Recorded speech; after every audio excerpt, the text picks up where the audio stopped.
Did you switch over and I'm just like staring into space? Oh no, we're switched over. Hey everybody, welcome back to the Game Junction podcast. We're here for episode 99, one episode away from 100. How's everybody doing tonight?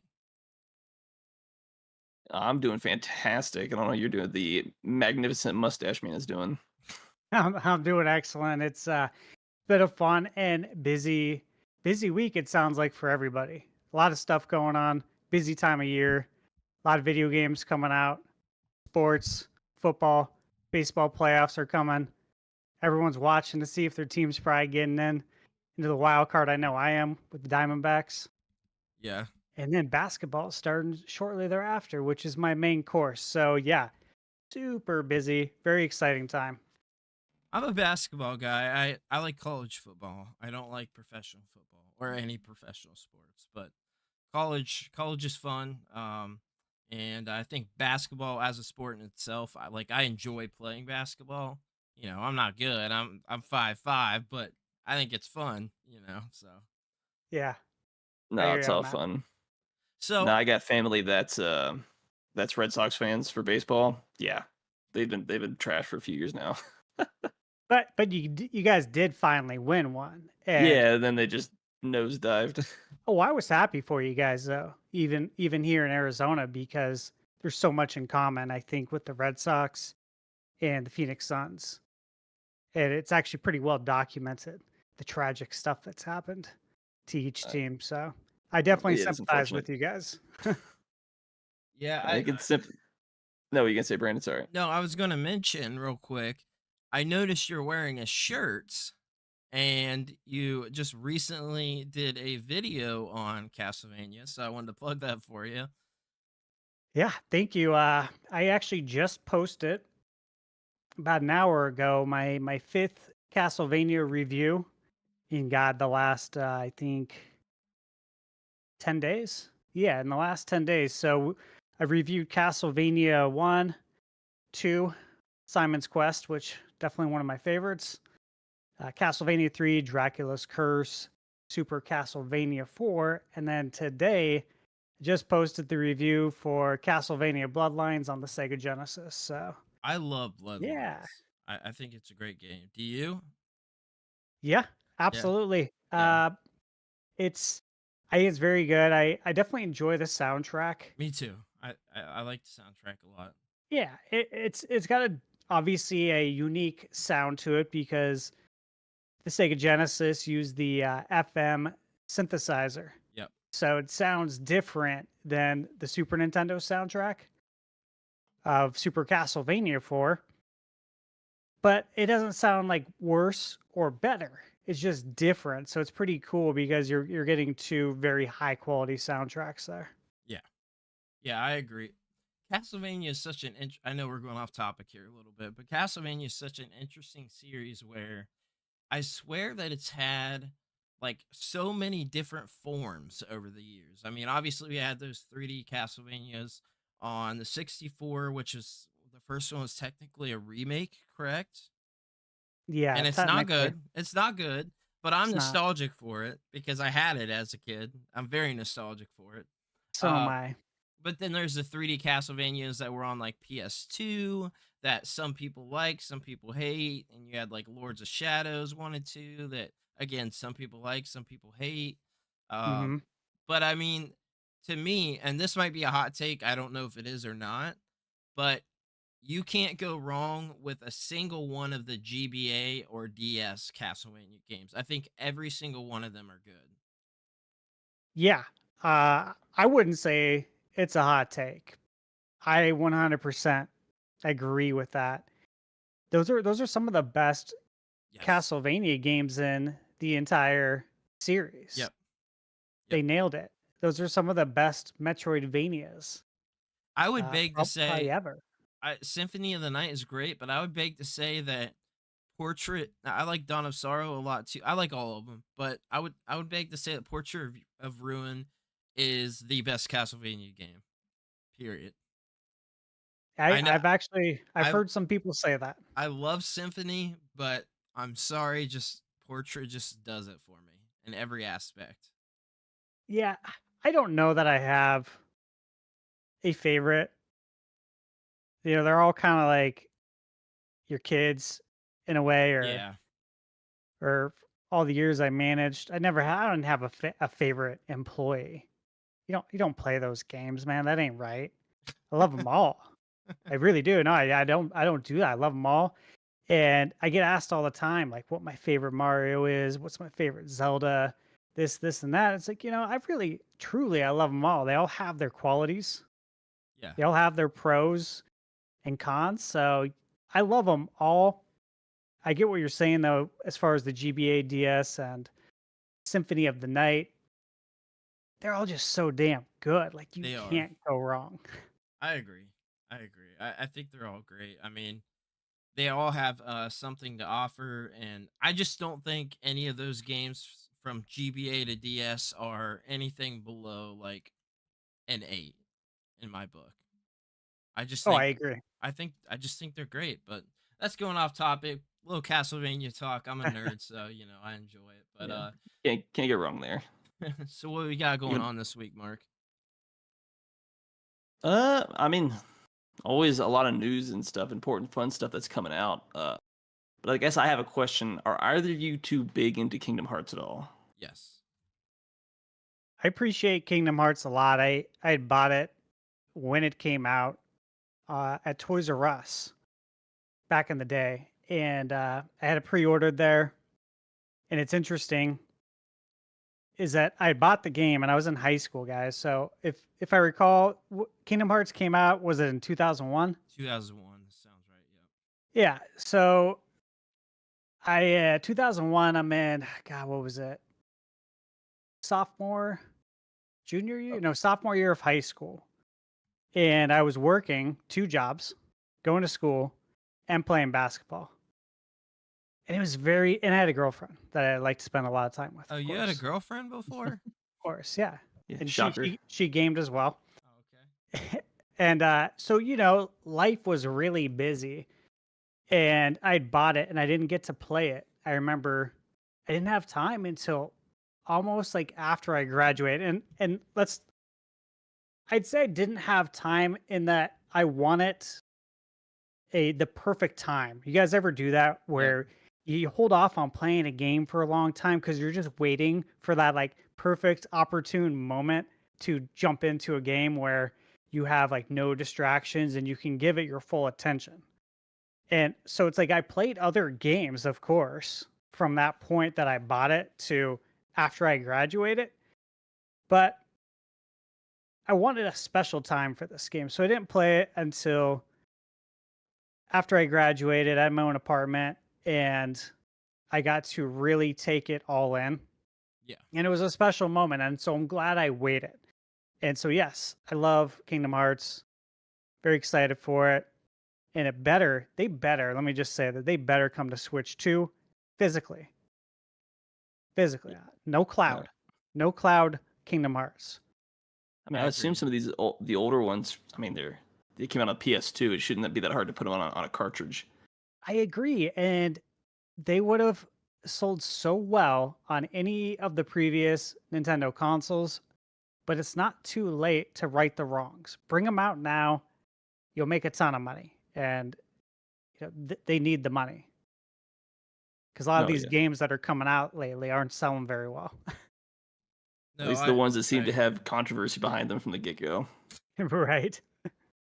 What did either of you guys? I know Mark, you didn't. Did you end up playing Star Wars Outlaws at all, Steve? No. I definitely have watched all the discourse. That has been interesting from Twitter, everything that's been on Twitter. And I see all the different sides there. I've seen a lot of videos. Yeah. I've watched some reviews. I watched some of the early playtest, and of course I know what happened with everyone who paid extra money to play the game early on PS5 only for their game save to be completely erased. Insane that happened. That's inexcusable. That reminds me, do you guys remember that Twilight Princess glitch and I think the Wii version where like if you walked in a particular cave, your game, you just lost all your game data. I think it I was a Wii version only, but like you walked into a specific part and you lost all your game data. You could I never, vaguely remember. yeah, you could never leave the cave again. So that was it. Thank- Thankfully, that didn't happen to me, but I do vaguely remember that. But my God, Can you like think about imagine? this, guys. You pay $130 for the gold version, okay?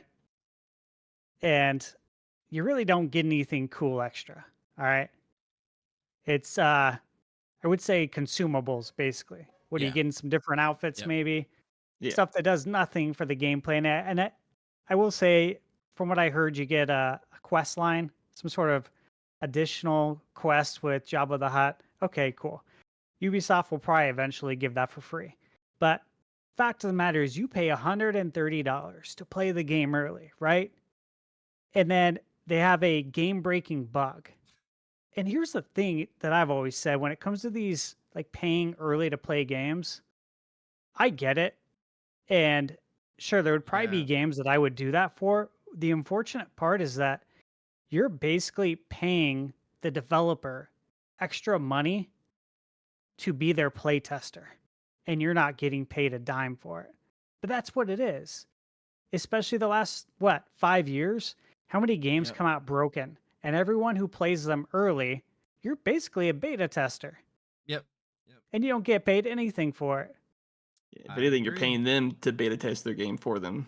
Exactly. Exactly my point. So unbelievable, but believable because it keeps happening and it's just unfortunate. And people don't Yeah. care. I mean, look at Black Ops 6, right? Like people are they're pre-ordering that, getting the ultimate edition so they can jump in and play that beta early. And all they're doing is beta testing. It's paid beta testing for the company. And I've I heard mean, nothing but bad things about the Black Ops 6 beta so far. So I haven't heard anything good personally. I think a lot of that's just the casuals that don't pay attention. This is going to be like one of like 1 to 5 games they're going to pick up all year and play. Yeah, They're that's just not. They're not in like the community where they're involved in a lot of the discourse and discussion. I mean, like, because you're talking about outlaws. Like, I think one of the infamous is I don't know if you watched the clip of 𝐴𝐴𝐷 when he's playing that game. He's like crouched in a bush and they're all just shooting at him, and they're just missing. It's just like, Oh yeah, I oh yeah, watched that. like this is just like the AI is terrible at Yeah, times. and it's a stealth game. It's a stealth game. So yeah. I've heard it's about 70 to 80% stealth. It's what I've heard. Yeah. Or That's too much for me. No thanks. It's like, hey, you know what? How about we just make Splinter Cell, Ubisoft? Let's just do that because we all want Right. that. And make Star Wars its own game with action and blasters, not just one blaster. I Let's heard there's basically one weapon. Like there's different versions of it, right? Like there's a cannon blaster. I think there's a few of them, but there's only a few, and it's just blasters. What are we doing here? You got all these weapons in Star Wars lore to choose from, and all we get is a blaster? What is going on? This is absolutely crazy. But I did want to kind of backtrack a little bit just to mention that we do have some stuff going on with social media. We got, I think, 3 shorts up in the past couple of days. So TikTok, Instagram, Facebook, all that jazz. So stuff up on there. Of course, posts on Facebook and all that jazz as well. But kind of going over today, there was quite a bit of news. I dug a lot from just today, and if there's anything I missed, feel free to definitely let me know because I'm sure that I missed something. But one of the big things is Astro Bot came out today, which I'm hearing raving things about. People are super excited about that game, so I did pick it up. I have not started it yet. There, you got it as oh, he's well. got it too. Yeah, I'm. Yes. This has the best. I could be wrong, but I believe this has the best like Metacritic score for a game this entire year. So That is correct. yeah, so I mean, like people are saying this game is incredible. It's a throwback to like actual video games, which I'm excited for. Me Um, too, especially with all the retro games I've been playing. And it's yeah, like, man, they're simple, but it's perfected, yes, right? Yeah. yeah, And that's yep. what it's all about, man. Yeah, this game looks absolutely phenomenal. So I have a little quick story. I called GameStop today. Obviously, I know the controller has been out of stock, and when I tried to get it, I just hadn't gotten paid yet, so I couldn't grab it, unfortunately. So I called GameStop and said, "Hey, you guys haven't gotten any of the controllers in there, right?" They said, "No, but we have one left online right now. I'm looking at it. It says available right now, just one." So I'm rushing to the store. I mean, I must have been 5 minutes, and they said it was gone. And I Oh, It's wanted that crazy. controller more than anything that I bought in the past like 4 years. I love Astro Bot. Like, I'm a big fan of Astro Bot. I wanted this controller so bad. Like, more than man. even the game itself. I just like wanted to be able to have this control. I want obviously the game too, but like, I'm a big fan of Astro Bot, so any merch that comes out of Astro Bot, like, I'm all over it. And it feels like PlayStation's Mario, and I like that. I miss the days of these companies Yeah, having these larger than life mascots. I do too. I mean, Yeah. who doesn't miss catching one of the PlayStation commercials with Crash Bandicoot on a Exactly. megaphone Yep. in front of Nintendo? Yep. Remember that when he was in Yep. front of like Nintendo of America? It's like, dude, this is brilliant. It was so good. Like, it would And I never miss happen that. today either, and that's what sucks because it could. Everything's gotten so corporate vanilla. They're not trying to, go after each other and have fun at the same time. Well, did you guys ever watch wrestling growing up? Yeah, yeah. 90s A wrestling little was my bit. jam. Yeah, same 90s. And it just reminds me of like that period in life of like the attitude era, right?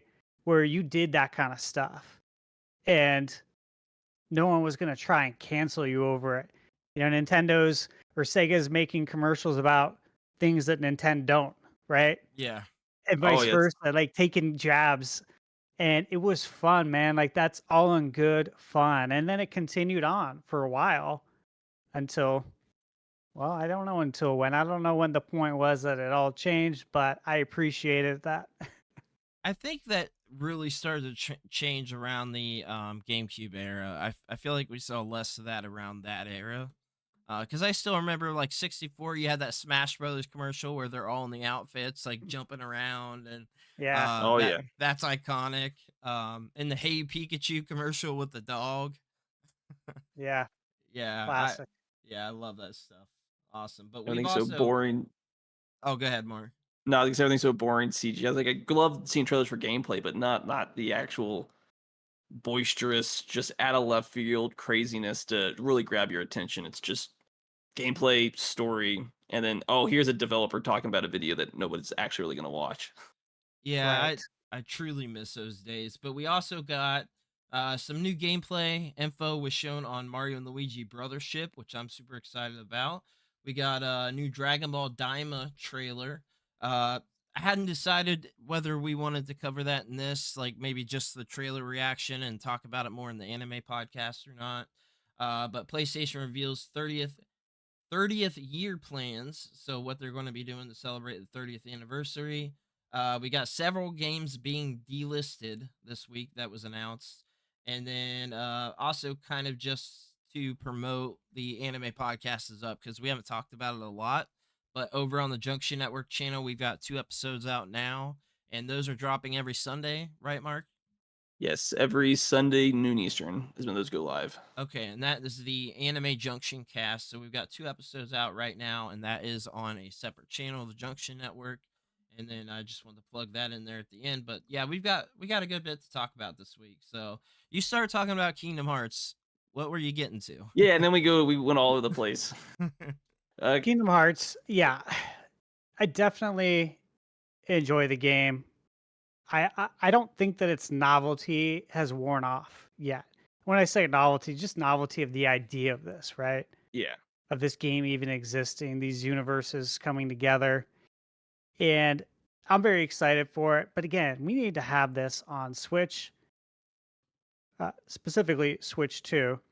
yeah. At this a- point, At least Oh, native versions. Like, yeah. hey, if you don't want to release it physically, if you don't want that money too, Square Enix, if you don't want it, then at least have it native, right? Because we can't be doing this cloud stuff. It's Yeah. unnecessary.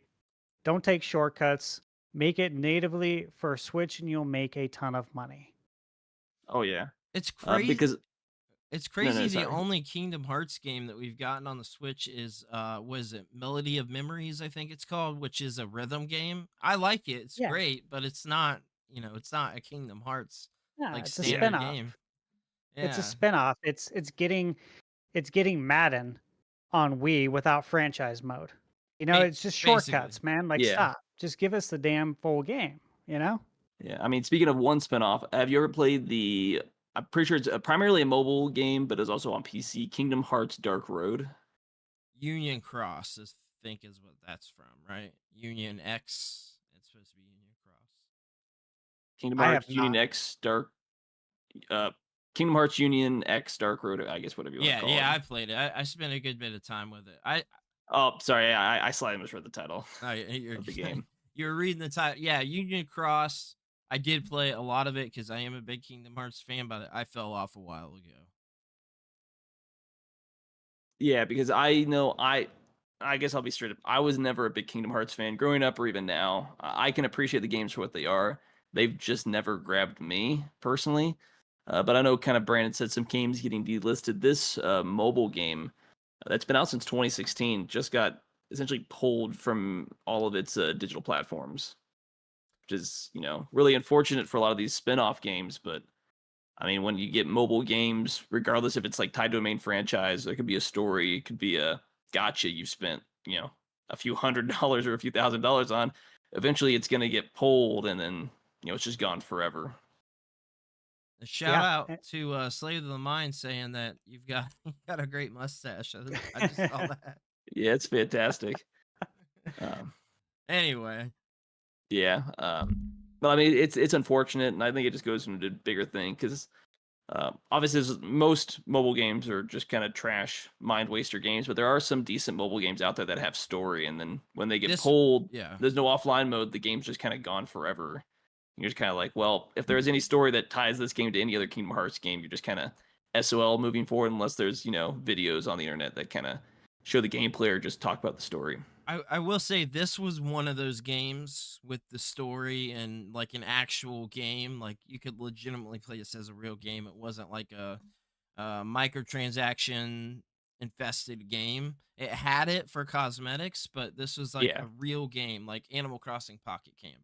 Two games I ever invested a bunch of time into were these two games and Super Mario Run, but these were all like legitimate games. You know what I mean? So Yeah. yeah, it's a bummer because, I mean, that game's been around for a long time. It made it a long time, but there's going to be some story that they're going to have to be able to put into other games because this game does have story to it, and it fits into the timeline. So they're going to have. It's unfortunate. Yeah, it is, especially that it's got story attached to it that people won't be able to play and like know what's going on. So Well, it all goes into video game preservation, and that's a whole issue in itself, right? Because there's games that have come out that you can't get anymore at all, and then it also makes you question how serious they even take their source material. Yeah. Like, you created the story for us to consume. yeah, Yeah, And you just got to take it away. you're just gonna take it away. Yeah. So why should we take you serious the next time we release a game if you're just gonna do something like that? I think it makes people question it a little bit. Now again, the masses don't know about this, right? But if someone has to download it and they decide that, hey, you know what, I want to play this because I've been waiting for the perfect time to play this. And then they go on their phone and see that it's gone, right? And then they go to the App Store and they're like, I could have sworn I downloaded that. Let me look. And they look, oh yeah, I did download it. Well, where is it? No one's gonna send them a letter in the mail. No. Say, hey, we noticed you downloaded this game a year ago. Well, we just want to let you know we took it off now. Like, do people get their money back? I understand. No, whatever you spent, once the game gets No, pulled, yeah. that's it. You're just Oh, SOL. That's horseshit. yeah, you don't That's get a lot your of- To money the back. max. That's like a lot of gotcha games on mobile that might be up for years. The ones that make money continue to stay up, but the ones that maybe don't make as much money, they get pulled. And if you put $500 into this gotcha game, when it gets pulled, you're just out all that money with nothing to show for it. Well, you think about it, they really live up to that name then. Yeah, They got Gotcha. you. Yeah. They got you yeah. more than once. And that's It's like a really whole genre. that's Yeah. a whole thing in Japan. Like gotcha is very, very, very popular in Japan. Like you have gotcha machines, like actual, where you win a prize, put in some coins and win a prize. But the I gotcha saw that. mechanics are just like all are rampant in Japan, and they love them. They eat it up. Like Yeah. Well, But I mean, it's kind of a fine line between straight up gambling, the digital loot box, and I guess the IRL loot box where you're like the crane machines. At least with that, you have some physical that if you spent $10, $20 on, you can keep it forever. yeah, But all this other digital stuff, once it's gone, nothing you can do. gambling's taken over everything. Ever since sports, ever since you didn't have to, go to your bookie, and you could actually do this legit online and not Yeah. have to open up a bank account in another country, in order to wire your funds. Because I remember those days. But it's like ever since it became legal, they went full on, like completely all in. And when you watch football games, when you watch basketball games, when you watch the pregame show, yeah, they're talking about the sports lines and the sports bets. And it's just taken over everything. And it's in video games everywhere. Like, I play NBA 2K. I've been playing it since it came out on Dreamcast in '99. But the last couple of years, last year especially, a lot of us play the game mode My Team. We call it My Casino now. Because that's what it is. It's turned into a Oh, damn casino. Nobody wants this microtransaction BS. Nobody does. You buy the the game. companies do. Of course they do, yeah. but you buy the game and then that should be it. Everything else should be optional, but still unlockable, right? Like unlockable through gameplay. Optional, hey, if you don't want to do everything you got to do to unlock this, you can buy it. Okay? I can see a market for that. But to say, hey, only people that use real money can buy this overpowered card or this overpowered item, and then they get to use it against you. It's like, oh man, this is so bad. This is just such a bad road to go down, and I think it's bad for the kids, man. Personally, I think it's really bad for the kids. Bad habit to get into, definitely. No, I Yeah, mean it really is as a parent. Like it's a horrible thing because it's just becoming more and more prevalent, and like I see it within the apps that my daughter plays on her phone where they want to spend money. Like she'll yes, consistently ask me like, "Hey, yeah, can I get Robux?" And right, Robux are just a gotcha mechanic. For instance, I mean that's what it is. It's real life money, but you're buying their currency to buy skins and different right. assets in the game, and it's like kind of bullcrap, man, because it's kids are not going to know anything other than that. They're not going to know that a game doesn't have to have a gotcha mechanic to it. True, but as well, you know, you kind of lose sight of like learning the value of a dollar and what it means to be able Yes. to like spend money to buy these things. Because if you understood the value of a dollar, you wouldn't want to buy these things. You know what I mean? And Right. it's like to teach these kids growing up that this is how video games are, that you buy items in the game and that once you buy the game, it's not over. That's just the beginning of everything you're going to buy. And that there's so many random elements like buying packs of cards and 2K or Madden or FIFA. It's like they're trying very hard to normalize it, and Yeah. that's not good because you know what? This country is in enough personal debt. I worked in finance before doing this for 10 years. Yeah. I know the average debt to income ratio of the average US household. Average person. I know all that. I know all those numbers stuff. And it's only gotten worse the last 4 years, 3, 4 years. So it's not good because Yeah. we got to correct course, and video games are not helping, or nor is sports. Yeah. Unfortunate, Plus, but yeah, especially like with the Roblox or all that other stuff.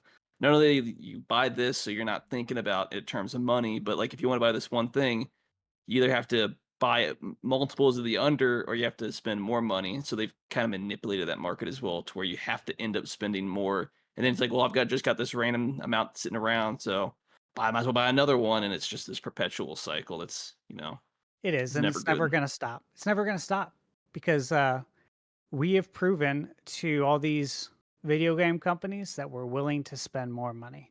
Even though I'm not, even though you guys aren't, the mass majority has proven Yep. that there's profit to be made there. Yeah. Yeah. Even if it's just the same thing with gambling or drinking, you need to find that small percentage that's going to be, I guess what you say, that's going to spend a lot of money. Be essentially your whales essentially on these games. Yep, exactly. I think most people don't, but a small enough people will spend thousands of dollars to where it's profitable, and they got to put very little effort into it. I mean, it's unfortunate.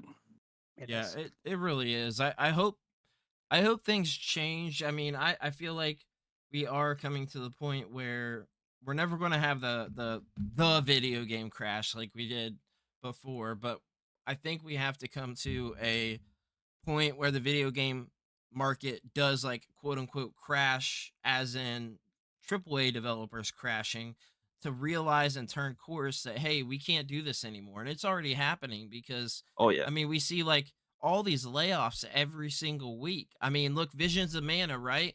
An Yeah, excellent game. I can't recommend it enough. I started it. I love it. The day it came out, they announced the layoffs for the team. yeah, I saw that.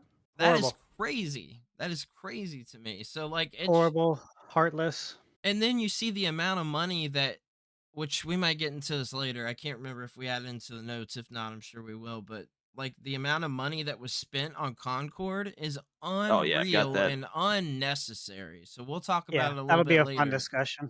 That is ridiculous. But yeah, we'll go ahead and move on. Yeah. We got some, I guess, quick little stuff to run through as far as some free-ish games going on right now. So the for the month of September, the Epic's Game Store has Football Manager 2024. Football, soccer here in the U.S. That's what it actually is. If you love staring at numbers, I've looked at that game. I have no interest in it, but I'm not even a big FIFA fan, or I guess it's Yeah. FC now. Yeah, you So might that's as well play fantasy football or yeah, pretty fantasy much. soccer in this. Yeah, might Yeah. At as least well with try and win something. Yeah, at least with fantasy football, the option for money is there depending on the league that you're in. Yep. But the other games, it's Sniper Ghost Warrior Contracts, Rugrats Adventure in Gameland, That and one I'm then very excited for. I'm actually hyped for that, and Yeah. I will say, I don't have that big game store on my computer up until yesterday because I saw, I think Wario64 on Twitter post it Yeah. that the game is free on the 12th. I'm like, no way, because I legit was planning on buying it. I have a physical copy Yeah. coming. And I hate to double dip, but sometimes I do, and I want to keep that one sealed. And also, it's not going to be here for a while because it's limited run games, Yeah. and I Yep. want to play it and review it. And then I Yep. saw that, I'm like, hey, this is great. So I downloaded it, the Epic Game Store, and I'm very excited to play that. The So that's a only win. the only reason I have all these services is because of all the free games that constantly come in. And to be honest with you, I haven't played any of them. I haven't played anything on PC yet. So, but I just continue to build a catalog because they're free. So I'm like, why not? One So day, yeah, one yeah. day, one day you'll play them. Yep. eventually. Oh, sorry, let's type in some real quick. And then the last one on that one was Super Crazy Rhythm Castle, another rhythm game. That's what you're into. Nice. Like I'm a fan of rhythm games, but I am terrible at them, so it's really hit or miss. I like Taiko, Guitar Hero, and there's some other rhythm games I guess I definitely do like here. Like, do you guys remember Oh, Elite Beat Agents? yes. Yeah, I love Yeah, I that remember game. it. I'll tell you which one I really love the most. What's that? Donkey Konga. Oh yeah, that was so fun. I still have the peripheral. So Excellent. Excellent game that, and I do have the Final Fantasy Theorhythm. Is that oh how you yeah, say it? Theater Rhythm. Theorhythm? Yeah, I love those Theatrhythm? games too. Yeah, I have that. Still need to play it, but I have that. and You have I'm willing to play it because I love the you have music in Curtain Final Call or the Fantasy. first one? Curtain Call. Okay. The first one's really good too, and it has different music tracks in the second one. Nice. Yes. And then when it comes to for the month of September for Amazon Prime games, obviously these are on a myriad of different stores. They've got a lot of games they're putting out. So as of yesterday on the 5th, via the Epic Game Store, you can get Borderlands pre-sequel, Borderlands 2, Eternites, and then Shadow of the Tomb Raider Definitive Edition. Over on GOG, you can get Greedfall, the Gold Edition, Lego Lord of the Rings, and Middle Earth Shadow of Mordor Game of the Year Edition. And then on the Amazon Game app, Lego Indiana Jones, Minabo, A Walk Through Life, and then Whispered Secrets. That's So some a good lot of these are stuff, good man. games. Unfortunately, I've got like most of these games already on Steam. So, but if you Yeah. don't take advantage of it, if you have a Amazon Prime subscription, I have most of these games, right? Or I have the ones at least that I want to play. yeah, But I will say, I mean, this is an excellent list. The Lego games are always fun. I think the Lego Lord of the Rings game actually got like the worst review of all of the Lego games, or one of the worst. I But thought The Hobbit did. it's still gonna be fun. I think they both actually probably reviewed poorly, if I recall. The Middle Earth game, Shadow of Mordor, excellent. Excellent Oh, game, yeah. Yeah, and of course, goes without saying probably about the Shadow of the Tomb Raider. That Tomb Raider trilogy really that good. came out, phenomenal. Yeah, phenomenal. So great games if you haven't played them yet. And they're free. Yes, They're free. definitely. And there are stuff. more coming out through the rest of the year. It's a really decent list. I'm not gonna run through all of them. Some of the bigger ones, like if you haven't played Tales from the Borderlands, that's on the 12th via the Epic Game Store. I recommend that. Yeah. Do not recommend new Tales from Yeah, the I was Borderlands about to say, yeah. at all. Like, that's terrible. Well, there's a game on there that I recommend, and it's 9 Years of Shadows. Excellent, I've not excellent even played that. Metroidvania game. Excellent. Yeah, check it That's out. definitely worth it. Give it a Google search. Check out the review. It's very cool game. No, definitely. I'll have to check it out for sure. Over on the GOG on the 12th, you've got Hellpie, Moonlight, Showgunners, all those games. Then on the 19th, if you've never played Kerbal Space Program, it's relatively fun, in-depth game for what it is. Lego The Hobbit, Thronebreaker, The Witcher Tales is a very, very good game. And then on the 26th, you've got Black Desert via Pearl Abyss. If you were into a Korean MMO. Ghost Song via GOG, Gianna Sisters Twisted Dream on the 26th as well, with the Mystery Case Files, Black Crown, and 𝐓𝐴𝐻𝐿 over on the Amazon Game app. Am I the only person that just, whether I am going to play it or have interest or not, am I the only person that just claims every single game? I just claim it. I don't necessarily download it. I do that a lot. If Yeah, it's free, it's free. I have it, and if I decide to play it or not, well, you've got a free game, so who cares? yeah, I Yeah. just claim every game. I see no reason not to. I mean, Right, because you can claim it and you don't have to download it, right. which is the beauty of it. Yeah. Because if you want to keep that space open on your hard drive or your SSD, then yeah, that's nice. So the fact that you don't have to download it, yes, claim away. Mark, do you like the pre-sequel?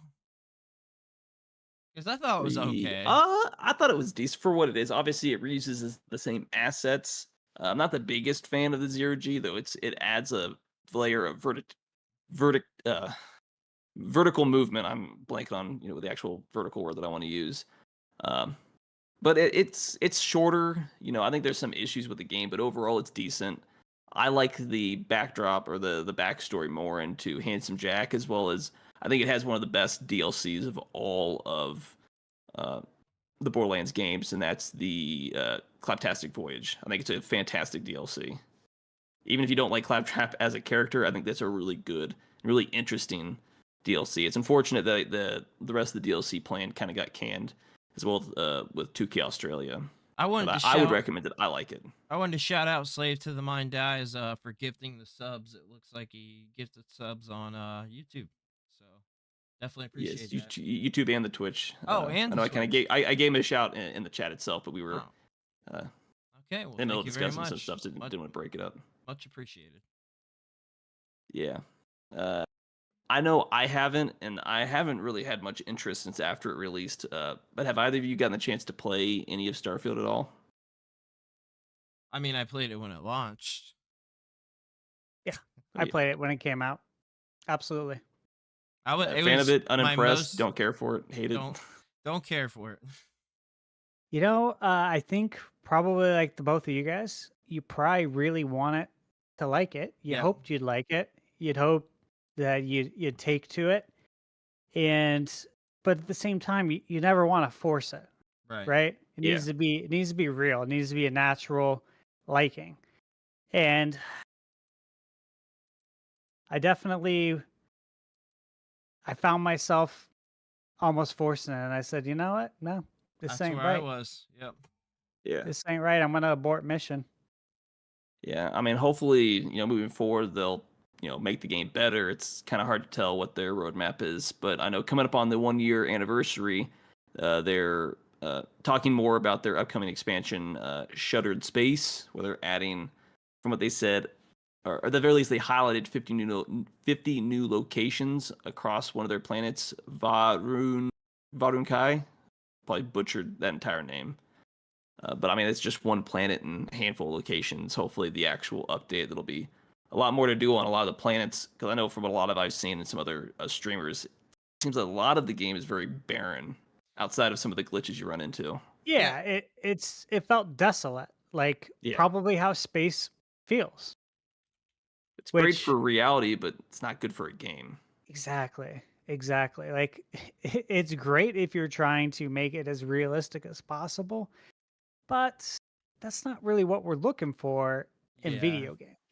Yeah, and I've said this over and over, but they still have the opportunity to turn this game around. I mean, look at Cyberpunk, look at No Man's Sky. There's so No many Man's Sky. examples where even Fallout 77, things have turned around and it can happen. I'm dogging the game now at the state it was when it launched, but it can improve, you know? I agree, but it's like, look, you lost me. Okay? Yeah. I'm not there anymore and I'm not going back. But I wish you the best. And I have seen the news about the DLC and I think it looks good, right? And Yeah. I said to myself, you know what? I'm happy for everybody who's still playing it Yep. or anyone new who's going to play it. And that's the same way I felt about Fallout 76. I bought it at launch. It was a dumpster fire and they lost me there. Yep. And it was nothing personal. I had to move on, man. I had to move on with my life. I ain't Yeah. gonna wait around for you guys to fix it.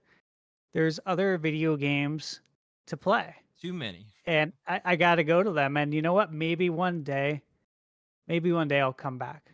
I'm not closing the door on you completely. So again, it's not personal, but if I find the time one day, maybe I'll come back to it.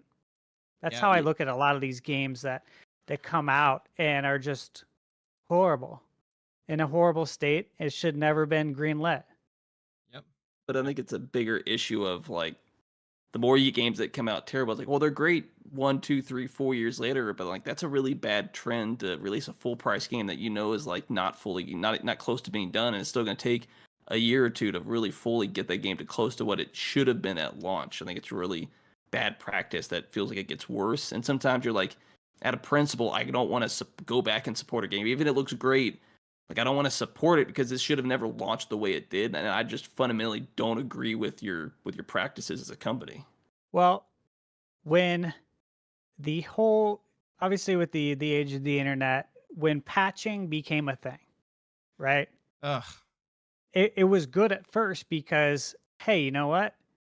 There was this really random thing that happens that it just wasn't caught at play testing. Yeah.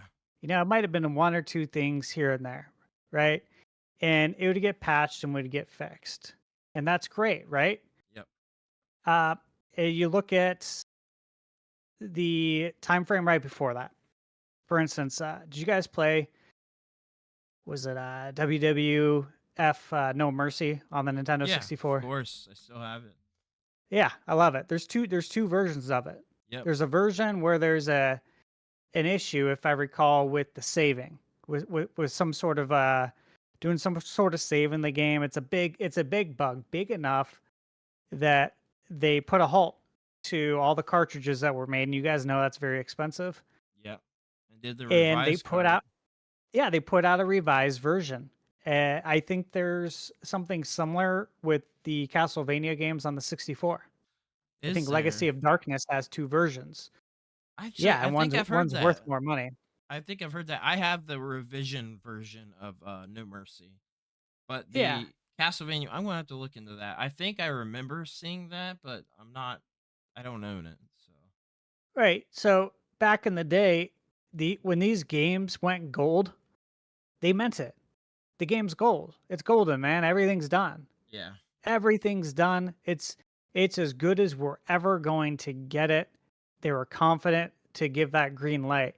Today, now it's like, hey, let's just push this out the door, man, because we got these shareholders breathing down our neck. If we delay this, the stock's going to go down. yep, And even though it's the right thing to do, we're going to lose a ton of money. And the developers might want to do that. And developers might even say, hey, we need to delay this a little bit. Okay.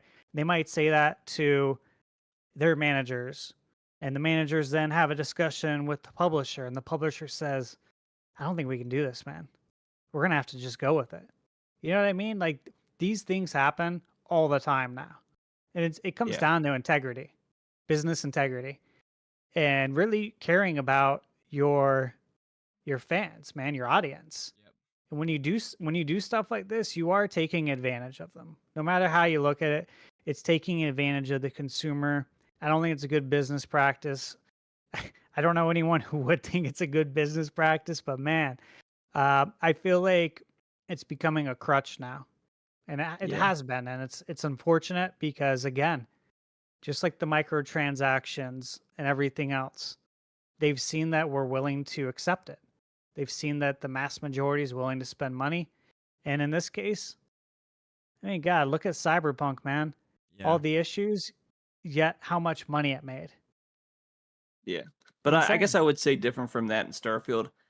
That felt like a lot of the content was there, but the game just was is too buggy. There's a lot of behind the scenes. Like you could when I played the game at launch on PC, it didn't run into as many issues. You could tell there was a good game there, but it wasn't finished. Like it needed a good another year Oh to yeah, make the game run better, essentially.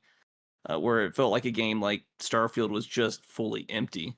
But I also know you brought up the idea of like for the shareholders and got trying to make money, but that can also backfire because I mean you look at Ubisoft.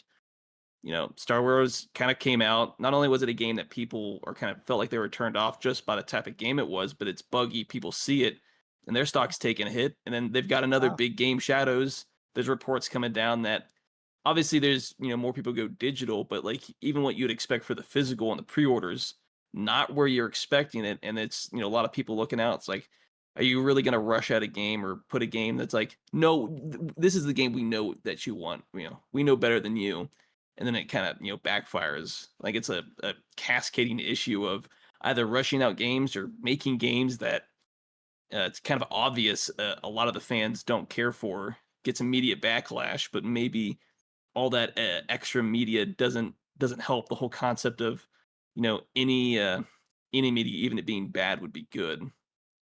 I agree with you yeah. 100%. I'm watching the Ubisoft discourse very closely, and I did see that tweet that went out, right? And if I recall, it was the rumor came from Stuttering Craig, I believe who so. used to Yeah, be on yeah, Screw Attack, right? yep, Yeah. yep.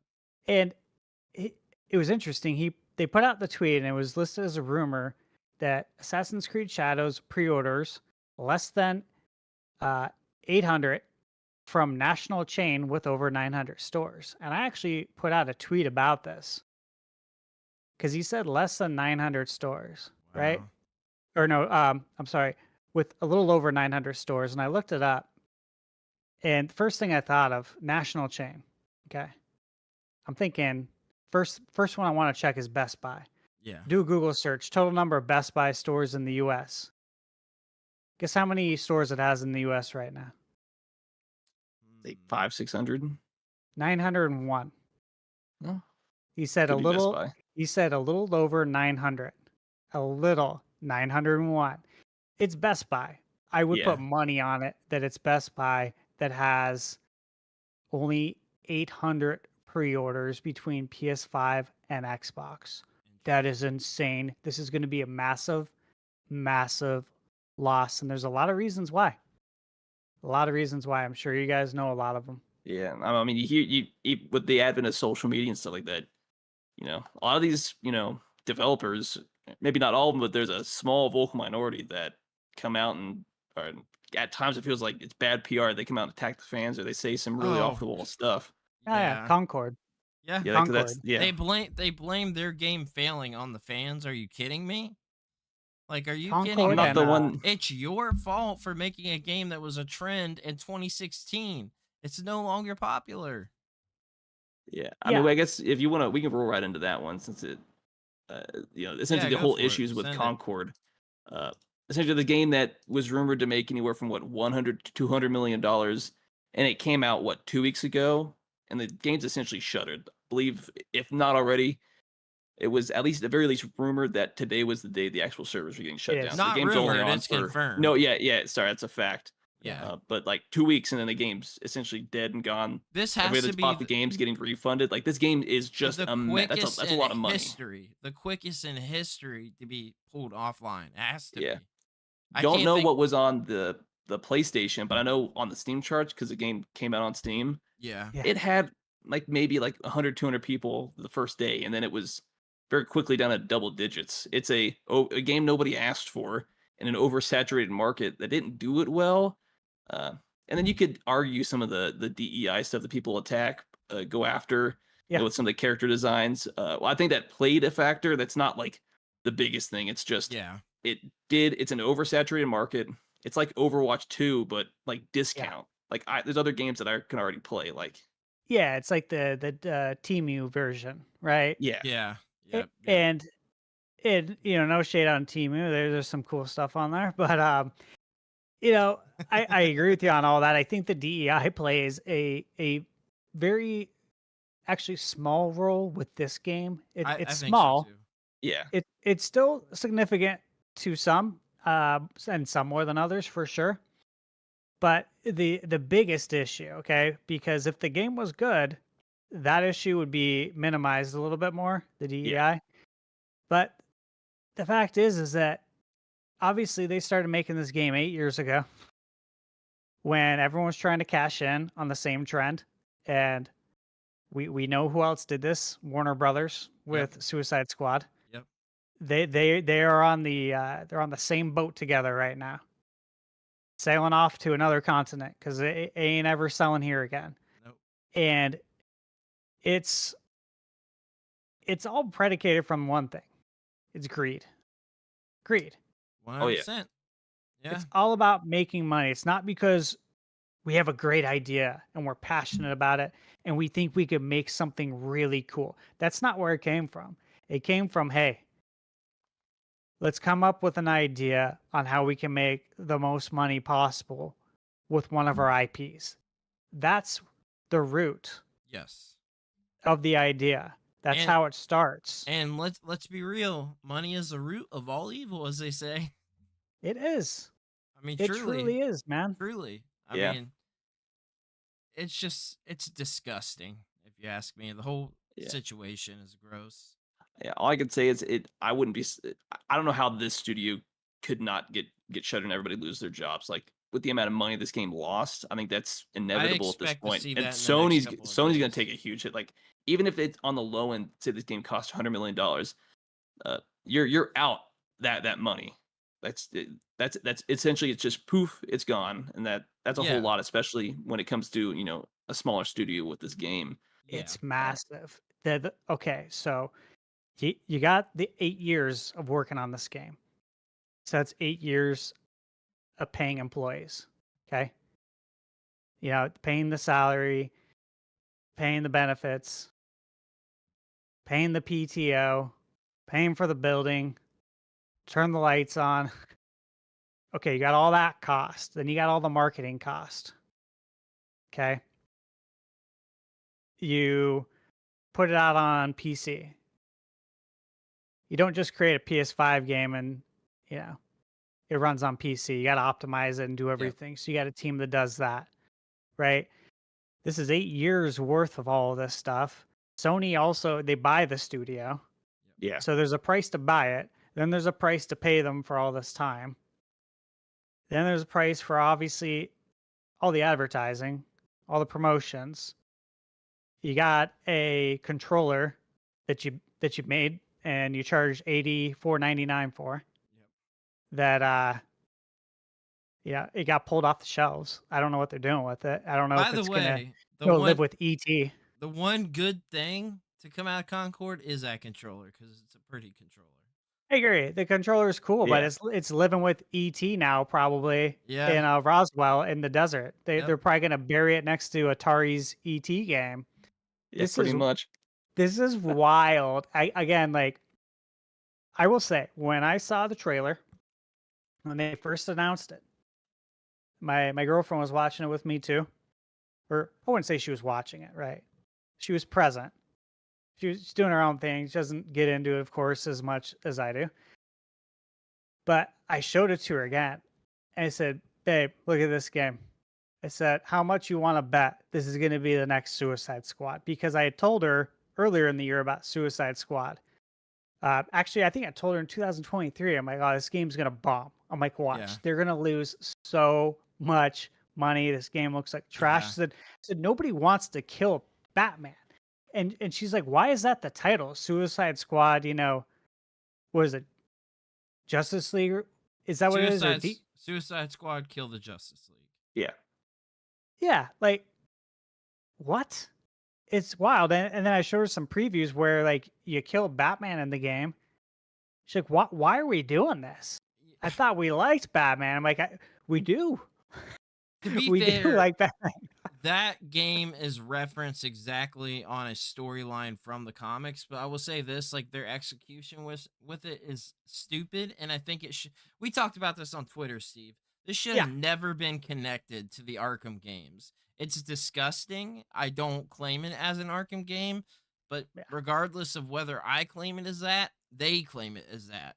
So right, it's unfortunate because again, like we were talking on Twitter, it's like here's the big problem, okay? Sure, if this game existed and meanwhile we've received a couple Arkham games yeah, in the last 10 years, great. But the fact is that the last Arkham game we got, Arkham Knight, came out in 2014. It's 2024. That's 10 years that was essentially thrown away for Suicide Squad. yeah. I mean, that's suicide, literally. Yeah. That's horrible, man. What are you thinking? But again, they weren't thinking the right way. That's the thing, man. They were being greedy. It's all about the money. Yeah. And they thought people were going to buy into it, and obviously not. I mean, look, consumers are getting tired of this live service motive that these companies have, thinking they're going to bank on. They want the next Fortnite. They want the next Apex Legends. They want the next PUBG. That's what they want. Overwatch as well. Like, those are the big ones that these companies want to own something like one of those games, especially Fortnite. You see Fortnite, whether, I don't know if you like it, Steve, or not, but whether we like it or not, Fortnite is super successful. I mean, very successful. They're bringing in every property imaginable into that game. And it's doing so well. So these other companies want a piece of that pie, and they just can't do it. You can't replicate Fortnite when it's already so successful. And Overwatch already has its community. This Marvel, whatever the Marvel game is called, that's like Overwatch, that's not going to be successful. Concord's not going to be successful. They already got Overwatch. You have games like Valorant, but it's like a lot of these games are free to play, and you want a $40 price tag to compete against a market where people have already solidified, their shooter, their hero shooter, kind of whatever genre you want to put this game into, and it's just they set themselves up for failure. I feel like because of how much time and money they had to put a price tag, or over monetize a lot of the stuff like a lot of these other games do, but it's just it came out too late. Maybe if this game came out 5 years earlier, it would have had a chance to compete. right? But the I development agree. time on these games, like you can't. A trend is over. I mean, look, we see some trends die within a week, some die in a Yeah. couple of days. Sometimes with games, you'll see the trend last like a month or maybe two. There's been a lot of trendy games, like during COVID, like Fall Guys was super trendy, and Animal Crossing New Horizons was really trendy, and games like that. But like, it doesn't last that long, and development cycles on average are what, Mark, we looked this up. What was it? 5 years? Four to Yeah, five something years like is the yeah. average. But some games we see take 10 years. I mean, some games are, you know what I mean? Like, If it I, takes 10 years, there is some trouble development at that point. well, Well, speaking of like Metroid and things like that, where it did get a restart development, but regardless, it was Yeah. announced and it took that long and it's still not out. So, you know, it's like a console life cycle, or at it, least the old console life cycle of four to yeah, 5 years, which was pretty standard. yeah, That's how long it's taking to make a game. In which some is cases, Yeah. in AAA cases for sure. Obviously crazy. not so much with indie, but you mentioned you asked if I like that kind of game, right? And no, I don't play that game. I don't play Overwatch. And what was the other one again? Fortnite. Valorant and Fortnite. Fortnite, Fortnite. yeah. Yeah. Okay. So have I followed these games? Read what they've done? Am I completely aware of the amount of fans they have? Yes. All of that, of course. I don't play it. It's just not something I'm interested in, Yeah. but I respect what they've done. I think that's great. It's great for game. It's growing gaming.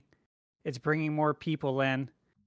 They get brought in as a casual and maybe they end up becoming a lifelong gamer and they play other stuff. That's great. This is all good for the industry. It's just not something that I'm interested in, but I have much respect for it. It's similar to that old cell phone game. What was it? Angry Birds, Yeah. right? Oh, Yeah. yeah. Yeah. That was a huge hit. I mean, anywhere you go, there's Angry Birds merchandise, Oh yeah. and yeah, it was a cultural phenomenon a little bit, and great for them. I tried it out. I say, yeah, I could see the draw here. But is it for me? I played it a little bit, and then that was it. Yeah. It's not the experience I'm looking for, but I can appreciate it. Yeah. Yeah, for sure. And I mean, I feel the same way. It's like I appreciate what they've done and I appreciate what, Fortnite does and brings in, casual gamers and people are entertained by it, but it's just not my thing. I mean, personally. So Yeah, Yeah. and with Concord, just to get back at that, you had mentioned some of the developers, right? yeah. Speaking out, and I pulled up that tweet, and I don't know if everyone's heard this or not, but I'll read it out. And it says Concord developer projects own personal insecurity of being a talentless developer. Oh, yeah. Long story short, they said that gamers are talentless freaks. Whoever thinks our game is garbage, right? Whatever gamers think this game is garbage, they're just a bunch of talentless freaks. Literally. Oh my They labeled god. gamers talentless freaks. What? Is this That's like it's that's insane? It feels like a joke, but it's not. that's how they actually feel. Like, pretty much coming out like, no, we know what you want more. I'm like, first of all, it's just such a bad name for you if your name's ever attached to another game, but like, is coming out and attacking people that didn't like your game or didn't bother to play your game. That's not gonna bring people there. You're just, publicly venting and, you know, people that have a axe to grind against some developers for whatever reason. You're just giving them more fuel to be like, oh, see, this is why, and we can attach, you're just a bad developer, or we can attach DEI to a bunch of these other things, whether it's, true or not. It just gives people more ammunition to go out and be like, don't buy games from these developers or these studios. Yep. Yeah. Horrible look. And I don't think we have it on our list, but it's the same week. the same week that Concord comes out, that piece of trash game Dustborn comes out. It's the same, dude. Oh my gosh. That game was literally funded, if I recall, by the European Union. And it is horrible, man. It is horrible. The things they talk about in this game. Oh yeah. The thing that, and again, this game, giant flop. Giant Oh flop. yeah. Biggest in a while. Insane. And Yeah, I don't it's not good for the world. Games like this coming out, no. it's not good. No, it's And then I know this wasn't in the notes, but I know there was reports that everyone talked about how Alan Wake 2 was good. Obviously, that game came out right before the whole Sweet Baby Inc. thing came out after the fact.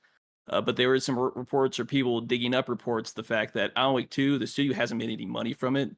Essentially, they will receive 50% of the profits after. Oh, what's the actual studio that owns Firewalker? oh Or no, it's not Firewalker. I can't remember off the top of my head, and it's killing me. What, But Remedy? whoever owns the studio that made Alan Wake 2, yeah, um, that's Remedy, right? Remedy, right? yeah, It's the Remedy Remedy and has yet to make any money from it because the studio that funded it will get 100% of the profits until they make their investment back, and then the studio makes essentially 50% of each sale. And then there was recently, earlier this week, one of the community managers from Remedy. It's Vidya Starkovic. She's got a European name I can't properly pronounce. Came out and was like, calling certain types of gamers bigots, and says we need to remove these toxic fans from like the games industry. But like Yeah, I saw this, that. it's like a back and forth. I'm like, you're not making this any better. It's just a back and forth, back and forth. Like Yeah. you coming out is just like the best thing you could do is just not say anything. And a lot of this Yeah. toxic hate that you don't like will eventually die out because it doesn't have the fuel. And it's just like you're making this worse for you Yeah. and the studio that you work for. Yeah, the world, dude, the world is upside down in so many ways, and it's wild. Because I read that as well, and I feel like a few weeks before that, I read the same thing from everyone involved in, the Star Wars acolyte, that because we don't like it, we're this, and that. It's like, what are you talking about? This is These people insane. are insane. You're talking like children, yeah. like your brains haven't fully developed yet because you're still growing, and Yeah. that's okay, right? But it's like you're at school at recess or something, and you say something you should have never have said, but you said it, and you feel bad after, but you're still learning and you're still growing. These are adults saying stuff like this Yeah. and putting it out there, like, And to it's be once it's out consumed there, by it's out there. everybody. It is wild. Like, what's up with all these people? Just this would be career suicide. I think it's going to. The more you make games, people see your name, they see the studio, and it's just there are at least a certain percentage of gamers that will never touch the games you make on if it's tattooed or a studio. And I wanted to correct it. Epic Games Publishing is the one who is yet to make back their full investment. So until they make back 100% of their investment, the Remedy Entertainment won't see a dime. Unfortunate. You might as well just go the Kickstarter route, because people have already played. They'd already played Alan Wake, the first one. You could have just went to Kickstarter. I've You might seen have to. many successful Kickstarter campaigns that I've been a part of, that I've helped fund, and I've seen them be extremely successful, and you already had one game. So it's just unfortunate because, man, in retrospect, they would have made their money already if they had done that. It's just a bad choice there. But yeah, the whole DEI in video game stuff. Look, man, it's just like sports. We don't want politics with our sports. We don't want politics and DEI stuff with our video games. We want an escape from reality. When we tune in to watch 100%. sports, we want an escape, okay? And the same goes for video games. It's been like that our whole life. That's what we want an escape from. Yep. So the fact that it's in video games now, not only that, but these developers, man, they're paying hefty ransoms, it seems like, to these DEI companies, like millions of dollars. Like Black Myth Wukong obviously is a prime example. Yeah. of a company that said, "Nah, we're not doing that." And how funny is it that it's a company from China? That's a whole nother conversation, but it's like, whoa, whoa, whoa, wait a minute. A company from China is basically being the most exemplary developer of them all by saying Shockingly. Right? Isn't that by saying crazy? no. Yeah, and I applaud them Yeah. because I they mean, said, "Nah, we're not doing it. Like, we're not eh, paying you what was it, $6 or $7 million to." to Sweet Crazy. Baby Inc. Yeah, and And it's the like, media came out and attacked them for months. This well, game and that's what they studio. do. That's what from what I've gathered, from what I've seen in a lot of videos from people who do research on this. Let's just Yeah. say that. And from what I've gathered is that if you don't pay them, they have people in the industry, journalists, which again, I mean, journalists are right on track to be just like mainstream media, where no one cares what you have to say. We don't believe you. We don't know if you're telling us the truth half the time. You can't be trusted. Yeah. And journalists are heading down that dark, dark path. And it's a bad move, but they're already doing it. And that's a big problem. It's also a big opportunity for other people who are willing to review games Yeah. and be honest. Especially on the YouTube space. Because I think Yeah, you talk about it, this media doesn't have any power. It's like they attacked this game, but they just came out and announced like after 2 weeks, Black Myth Wukong has sold 18 million copies. That's a it lot of money. it That broke is a the lot. records Yeah. on Steam. It Yeah, broke for the like, concurrent player record, right? and it's still going strong. Like there's still It's consistently the insane. concurrence well over a million It players. broke some kind of record on Steam for sure. I don't know what, but Yeah, Yeah. it's wild, but I was very, I'll just say I was very happy for them, in a variety of ways. I think it's great that they said no, and of course this was the consequence of it. Okay, you don't want to pay us? Fine, we're gonna get you canceled, and then it backfired on them. I think it's Love it, love it. a great dichotomy between Black Myth Wukong and Concord. Like there's clearly, there's a game that gamers want, and if you make the game gamers want, you'll make money. It's ultimately the same thing. Uh, yeah, I know we gotta move along, Brandon, but ultimately, like if you don't want a game, nothing speaks louder than your wallet. Then eventually, if a company keeps losing millions of dollars, they're gonna stop doing what they're doing, loses them money. this is all they Because care ultimately, about. that's This is it. at This the is end of the all day. these companies care about. That's it. They just care about money. They just want the pokey dollars. That's it. Definitely. But also talking about Black Myth Wukong, we got reports that they have 2 separate DLCs that are currently in the works for this game, Oh. which is not surprising considering they've more than likely probably made their money back and then some at this point. But it's nice to know that this game, at least for the immediate future, is going to continue to get, work or not work, but more content coming in the future. I haven't picked Obviously, we I was just no, gonna say sorry, I what were you haven't gonna picked say? it up yet, but I'm very interested, especially after what you said about it, because I trust your Yeah, opinion on games. So I played the game. I only have a handful of hours in right now, but from what I've played, I absolutely love the game. I don't I know. Have you had the chance to play it? I have not played it yet, but I picked it up. Yeah, I would recommend it. Um, it's not like a. I know the studio kind of came out and said we want this to be like its own genre of game. Um, I wouldn't say it's like a Dark Souls esque game, but it's not like a game you can just run through and but it has elements of like hack and slash. Like you've got to preserve like certain amounts of like your healing and certain items and stuff like that. But it's like a type of game from what I've seen.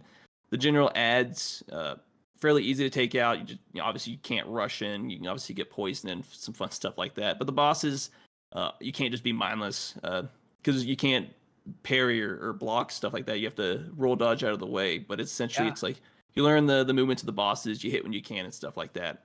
exactly. And it's great. Like I literally was just, reviewing all these Castlevania games, and it's the same theme as far as the gameplay, and that, hey, yeah, these are really hard games, right? Yeah, However, if you learn the enemy attack patterns and memorize them, right? You got to learn from them. When you die here, you got to learn that, hey, this is coming up. Yeah. I need to make sure that I don't die here, or hey, there's going to be a cheap death right here, and I need to change what I did because the game's not going to change. Right. I Yeah. have to Yeah. change. I have to change in order to get past this part. Yep. And that's great. That's what's great about video games. And so when I had heard that that's how the game was, I'm like, this is great. Love it. All in. Yeah, I'm super excited to play it. Looks awesome. Yeah. My backlog is ridiculous. It's gonna continue to get worse. I know. I feel like it's hit or miss right now, but have you all gotten a chance to watch the trailer for the Minecraft movie? Yes, I wanted to talk about that. If you have not I watched it, was- Steve, watch it real time right now because this is interesting. I was Well- unimpressed with it. I want to watch it back real time. You know, for audio listeners, we're checking it out here. So if you want to pull up the trailer as we're talking, I want to sort of Yeah, so commentate it's real time. kind of like they've got Jack Black, I believe, is Steve. The Moblins look kind of like weird, hyper realistic. A lot of the stuff looks blocky except for the actual characters. If you've ever played the game, there's no actual story to this. They've got Jason Momoa in this for some reason with too much hair. This felt like a game that's targeting like 9-year-old kids and younger for the most part. Well, just but the it also aesthetic of the film looks like weird. that. It looks it's too bright. Did This you notice makes that? How bright Yeah. it is? the lighting's weird. Yeah, it's Like- like I don't know, just this- don't know. I got the feeling I was like, a lot of people owe Minecraft story mode an apology because that will make this movie's gonna make Minecraft story mode look like a masterpiece. This is giving me Borderlands movie vibes. Yeah, a little bit, except there's no source material, so you can kind of do whatever you want. There's a little source material, but not a ton to work with. You I pretty mean, much it's- can do whatever you want. I mean, Minecraft's right. essentially a sandbox. It's pretty much non-existent. But That's pretty much what I would say. What I was thinking they were going to do was pull from story mode because that would make most sense, and that really does have a full story that's happening. And Yeah. if they would have did that, this may have been better. But instead, they just did whatever, and I don't know. I just watched the whole Oh. thing over again, and I'm underwhelmed. I just Jack watched. Black's the funny man. Oh yeah. Yeah, I just watched it. This does nothing for me. Yeah, Yeah, it didn't do anything Uh, for me. It looks like Jack Black is playing himself. Like he in always every does, movie. doesn't he? He And that's always all he plays can do. himself. It's like that's what he felt like in the Borderlands movie. Like he Uh, just played himself It looks as like Claptrap.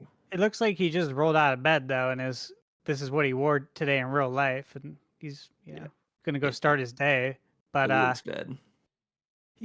yeah, I'm definitely not I'm not interested in this, and seeing something like this just feel like it's further proof that Steve, let me ask you a question. Hollywood's though. suffering.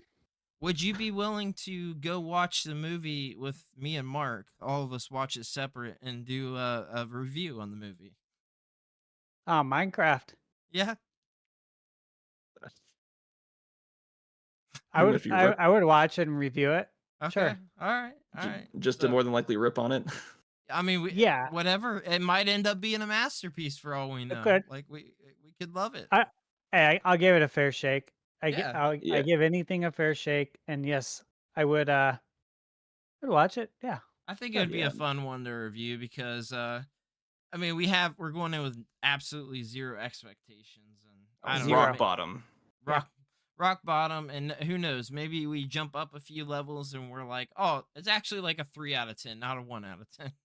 Yeah. Or something like that. I don't know. Yeah, but the movie's slated to come out April 4th of next year, so you still have like 6 months or so before you have to worry about that. And I expect many more trailers. Yeah, I know we talked about this before, but there's rumors that the Pokemon Legends ZA will arrive the second half of 2025 based off some of the trading card game remarks. That was, kind of That's kind of teased. a bummer. I was kind of hoping it would be a spring game because But I guess that leans into, are we expecting the Switch to come out spring? Maybe it comes out fall, or I mean, no. regardless, at least for the Switch successor, it's probably going to be a first-year title for Pokemon game. I think Pokemon Legends will be the big holiday title for Switch 2. I think Switch 2 still comes out in March, Yeah. at the latest April, but Yeah, I that's where I'm still, at. I'm still leaning with March, and yeah, this is going to be the big holiday title. I would Yeah. expect it to come out probably around this time, September. Yeah, so Next you have year. your first big surge of essentially your hardcore Nintendo fans going after it first, uh, to some amount of sustained, and then you're just trying to ramp up some handful of games for the holiday season where you're really expecting to get a massive push in its first year. Yeah, all the hardcore buy it, and then we all talk about it. All the reviews go up. Everyone's on social media talking about it. It's free word of mouth advertising for Nintendo and for the Pokemon company. And you do a couple restocks, it sells out numerous times, and then you hit Black Friday. Yeah, this would be perfect. Perfect holiday title. Well, I'm going to break up the news that we have right here in our small news section to answer a couple of community questions that we got sent in. These are ones that got sent in to us via text.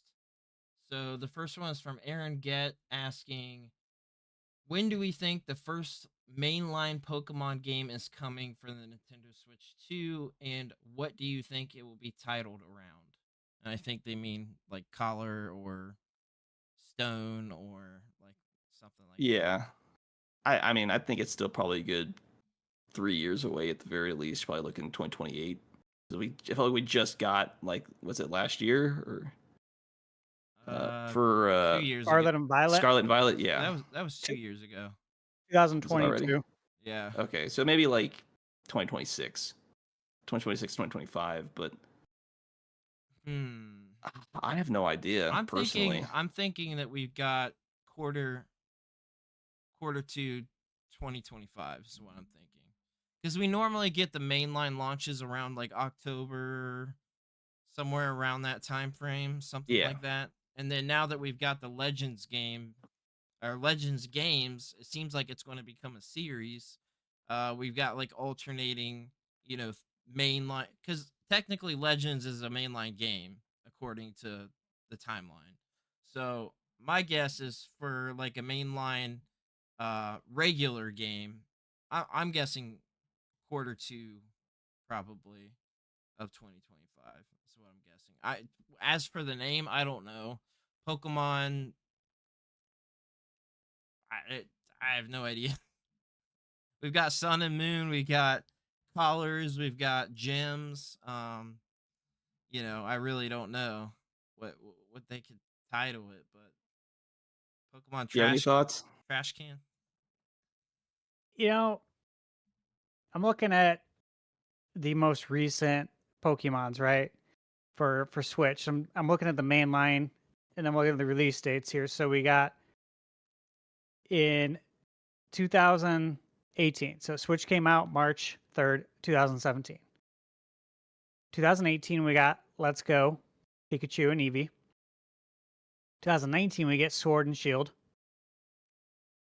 So that's your first main line, right? Your main line Pokemon. Because we can't really consider Let's Go a mainline because we've only got one. So I'm talking about the mainline stuff. Yeah. Sword and Shield 2019. 2020 we get the DLC. Yeah. 2021 we get a remake, Diamond and Pearl. And then 2022 we get Scarlet and Violet. So we had 3 years go by between the mainline releases. Yeah. So of course it lines up that we would get the next mainline in 2025. But do we get the mainline and Legends? Can't Well, imagine. it year? happened before. We got Legends and Scarlet in the same year. So Scarlet and Violet. Legends came out early in the year, and Scarlet and Violet remember came out that. later in the year. I mean, convention would say. I guess it depends on when you're expect. Because obviously, we haven't had an announcement yet, but Convention would say probably about a year because you don't want, people potentially skipping one. You want to push them to the one and then give it some time for the next one. Yeah, you My Plus, gotta it let it felt cook. like Scarlet and Violet obviously felt super rushed when they came out, and I wouldn't Yeah. be surprised if they actually were. So I feel like you need a little bit more time for the next games to actually, cook and develop, that essentially. that was my thought, is that Yeah. because of the issues of Scarlet and Violet, it might take a little bit longer for these new games to come out because they know they need that, or it could not be that way because they're now working with the Switch 2 hardware and they have more to work with, right? Like that Yeah. game, I mean, Scarlet and Violet was a big attempt for the Switch, but we also got games like Breath of the Wild and it worked just fine. So I don't know. It felt like Scarlet and Violet weren't optimized. They were just rushed out the door to make money, and it They kind of felt very succeeded. rushed. Yeah, it's What unfortunate. what if they do this? What if we do get Legends in 2025? And I'm planning on that. I think we all are. Yeah. What if they release Scarlet and Violet complete editions on Switch 2, fully optimized at 60 FPS at 4K when it's docked, 1080p portable mode. They offer a upgrade path for people who own the game, and that will also act as another apology for how poorly optimized this game was. This holds over everybody who's waiting for the mainline games. They say, okay, we're not getting a mainline game this year. That sucks, but I get it. But hey, at least we can play Scarlet and Violet the way it should have been played. Maybe Nintendo throws in one more DLC and we get Legends. I think Pokemon fans would be like, all right, you know what? I'm good with that. I really wanted a new one this year, but you're giving me a perfectly running version of Scarlet and Violet. It's got a couple extra things. I don't have to pay full price because I already own the game. And Legends is coming out. Plus, I got a new Switch too. There's other games.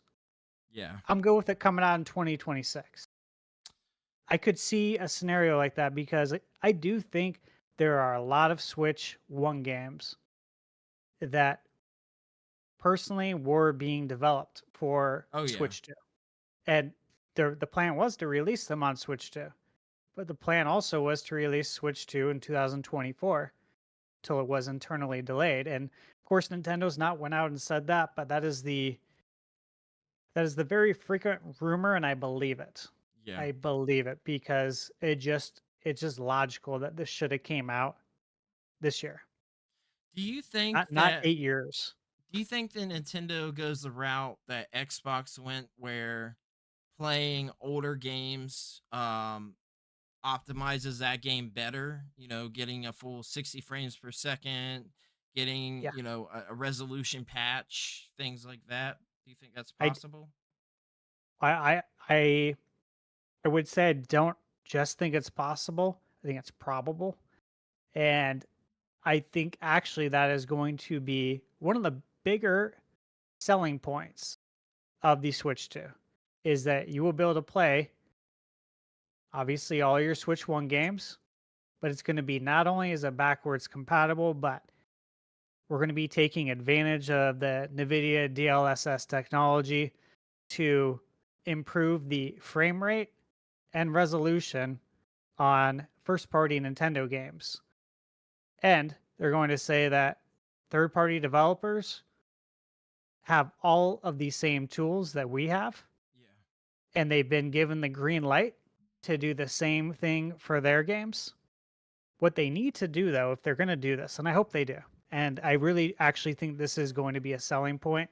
It may sound a little dark horse, but I really think it is because, from what we've known for all the rumors, right, is that Switch 2 is going to be like Nintendo to Super Nintendo, right? It's Yeah. going to be very similar. Uh, we're not introducing motion control or this or that, right? It's going to be very similar, but a huge improvement Right. over the current Switch. And historically speaking, that's not enough. Even though that's what the fans want, that's what I want. A lot of people just want a better Switch. But historically speaking, that's not enough because there's always a huge drop off in sales. From the NES to the Super, Yeah, seismic drop off. Massive if you look at the numbers. right. So we got to do something a little bit different here. And this NVIDIA DLSS is the perfect opportunity. I I've played agree. games on PC with DLSS turned on. I've played Nintendo 64 games Yep. with DLSS, like specifically both It's a Zelda games. it's a game changer. Game changer. It is insane how good Ocarina of Time and Majora's Mask looks with DLSS running at 60 frames per second. I can play it at 120 frames per second. Yeah, and it's crazy. It's crazy what tech can do. Yeah, so I think that's going to be a huge selling point, which again, this would lead us all back to the Pokemon question, in that I could see the next mainline slipping into 2026 because they're going to right the wrongs of Scarlet and Violet and give us Legends in the same year. Yeah, I was looking some stuff up here because I was checking as far as Pokemon releases. What's interesting is this might be the first generation where we don't get, and it could still happen, but it might be the first generation in several generations where we don't get a Pokemon game, a mainline game that comes out after the next successor is already out.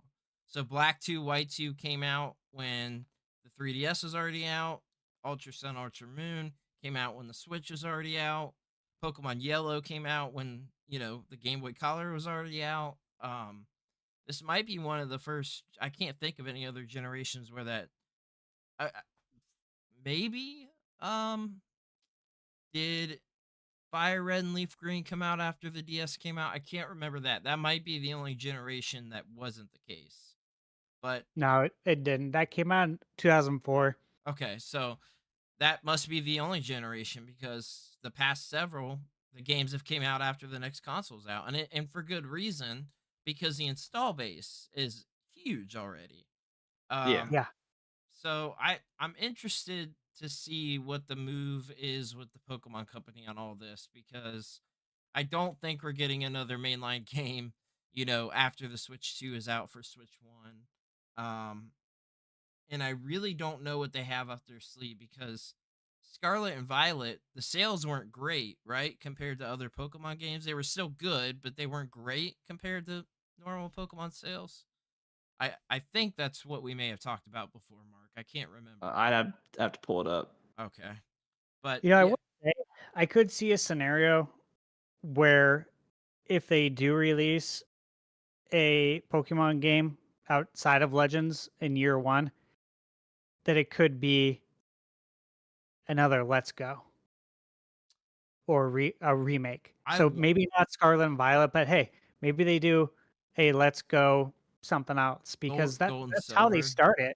That's how they started the Switch generation. True. Yep. That's So true. it can Yeah. happen.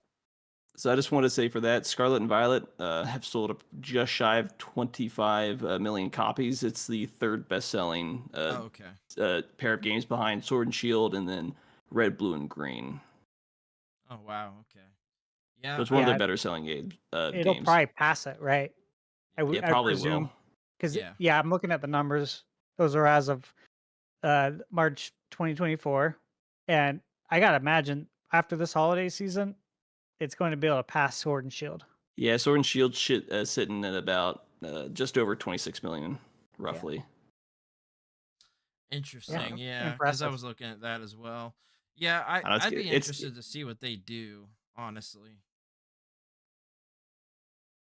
Because yeah. I I mean, don't know. It's hard to tell, but we'll move on to the other community question, then get to the other news, so we don't go run over a bunch on time. So we've also got from I think it's Jeremy Stubb is asking us what are your top 3 JRPGs currently available on the Nintendo Switch? So that's a tough one. I'm definitely going to say Ys Lacrimosa of Donna is going to be up there for me. Probably Dragon Quest 12. What else? I almost want to say another Ys game, but I want to avoid that. Um, I mean, if you classify it, the Xenoblade Chronicles games on the Switch are pretty good. yeah, but they're not top for me. I like the games, but they're not. They're top. Yeah, they're top of at least the ones that I've played for sure. Yeah, if Xenoblade Chronicles X came to the Switch, I would have said that for number one, but Uh, it didn't. you probably have to at least. It's not exclusive to it, but the Octopath Traveler games, Oh, 1 and 2. those are great too. Yeah. Oh, Excellent games. Star Ocean Second Story R. That would be my other answer. Those three games, absolutely love them. Lacrimosa of Donna is one of the best Ys games ever. I can't wait for the next one. I wish I could say Visions of Mana, but I haven't been able to play, so I can't say. But I've heard great things, so I think that Dragon Quest 12, Ys Lacrimosa of Donna, and yeah, I'll just have to go with the other one. I think. I mean, it's hard because I love JRPGs, but yeah, those are my choices. Yeah, this is tough because obviously there's been so many great JRPGs on the Switch. Oh yeah. And then if you look at the exclusivity factor, right? Like, is it exclusive to Switch or not? And yes, the Xenoblade games, fantastic.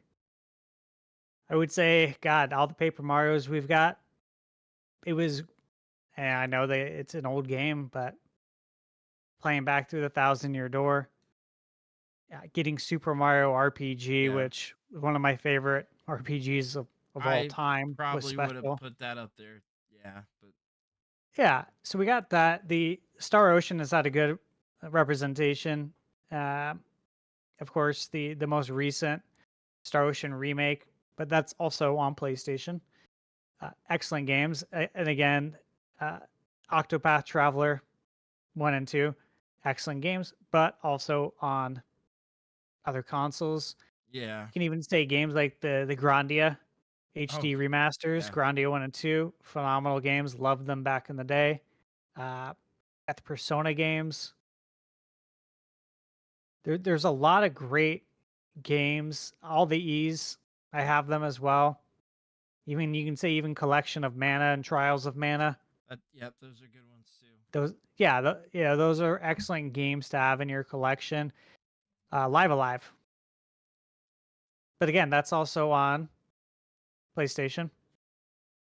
There's so many great ones, right? We have Yeah. all the old school Final Fantasies minus the loading times, which, God, anyone who lived and played these on PS1, the load times were insane. And to not have those anymore Just be is, great. yeah, it's huge. It's just like playing like Grand Theft Auto or Red Dead Redemption, games that are notorious for extremely long load times. And just to be able to play those today with no load times on modern consoles Yeah. or virtually no load times is a game changer. Yeah, I mean, then some of that's just as simple as going from a hard drive to an SSD. It's Mhm. able to load a lot of that stuff faster, and then as more time goes on, it's like, oh, this is just easier, less memory to load compared to the hardware it was developed for. Really makes it good. The problem for me when it comes to the Switch is most of my JRPGs I tend to play on PC. So most of the ones that I have played, the handful I played were kind of early on. Obviously, I mentioned Xenoblade Chronicles and the first Octopath Traveler that I actually did play on the Switch. And then I think the one of the only other ones, just by simple, I just haven't played that many on the Switch, is another game I got early on called I Am Setsuna. It's a pretty good game. Oh yeah, I remember that. There's a lot of them, and there's a lot of games that are on the Switch that I have played. I just haven't played them on the Switch, so it doesn't feel right to say that because I probably played them on PlayStation or on PC. Yeah, I will give an honorable mention as well to Sea of Stars. Yeah, I was gonna say that one Absolute too. I that had a game, but I played on PlayStation though. I had a couple honorable mentions that I just wanted to show. So for audio listeners, I'm showing Rune Factory 4 Special. Really, really fun game. It's hard to explain, but it's a JRPG slash farming sim game. They're really, really fun. Um, the SMT3 Nocturne HD remaster, highly recommend. An absolute gem of a classic, Tales of Symphonia remastered, beautiful Yeah. game. And then most probably wouldn't say this one, but I think it is flies way under the radar, and that is Digimon Story Cyber Sleuth Complete Edition, and it's a fantastic art JRPG. It just really is. Just disregard the Digimon name. I mean, Digimon's not bad or anything, but people Yeah. wouldn't normally take that as a JRPG. So it's really really good. So Yeah. those are a I couple agree. honorable mentions. I agree. They wouldn't probably take that as JRPG. But yeah, all those. And I also, again, I played this on PS5, but it is on Switch. And you mentioned it, Brandon, but I got the platinum trophy for this game. I did everything. And Oh that's yeah, Dragon Quest 12S. yes, 12S, so good, so Freaking, good. freaking phenomenal. I, Wow. I mean, it is. I dare I say the best Dragon Quest game ever, Yeah, and I I played think most that's of them. pretty safe to say. And, again, Dragon Quest, can't wait for Dragon Quest 3 HD later this year. Oh, I Oh know, I'm yeah. so excited. I will show you one game I got here. And it is one that I mentioned, but it's the Sea of Stars, and I got the special Kickstarter edition right here. Woo! Oh, that's Yeah, dope. And it comes in this I love it. sick Super Nintendo box. You are opening it, correct? No. This is the early backer limited edition. No, I'm not opening this. Games Absolutely are not. meant to be played. Are you kidding me? I played it and I beat it. Yeah, I played it on PS5.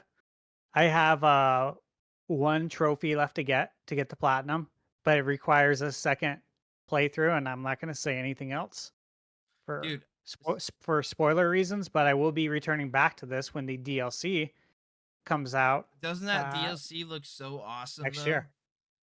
Yeah, well, I've been getting updates on it for like a year because the game's been gold for a long time, Yeah. and they on the Kickstarter they give you all that info, which is cool.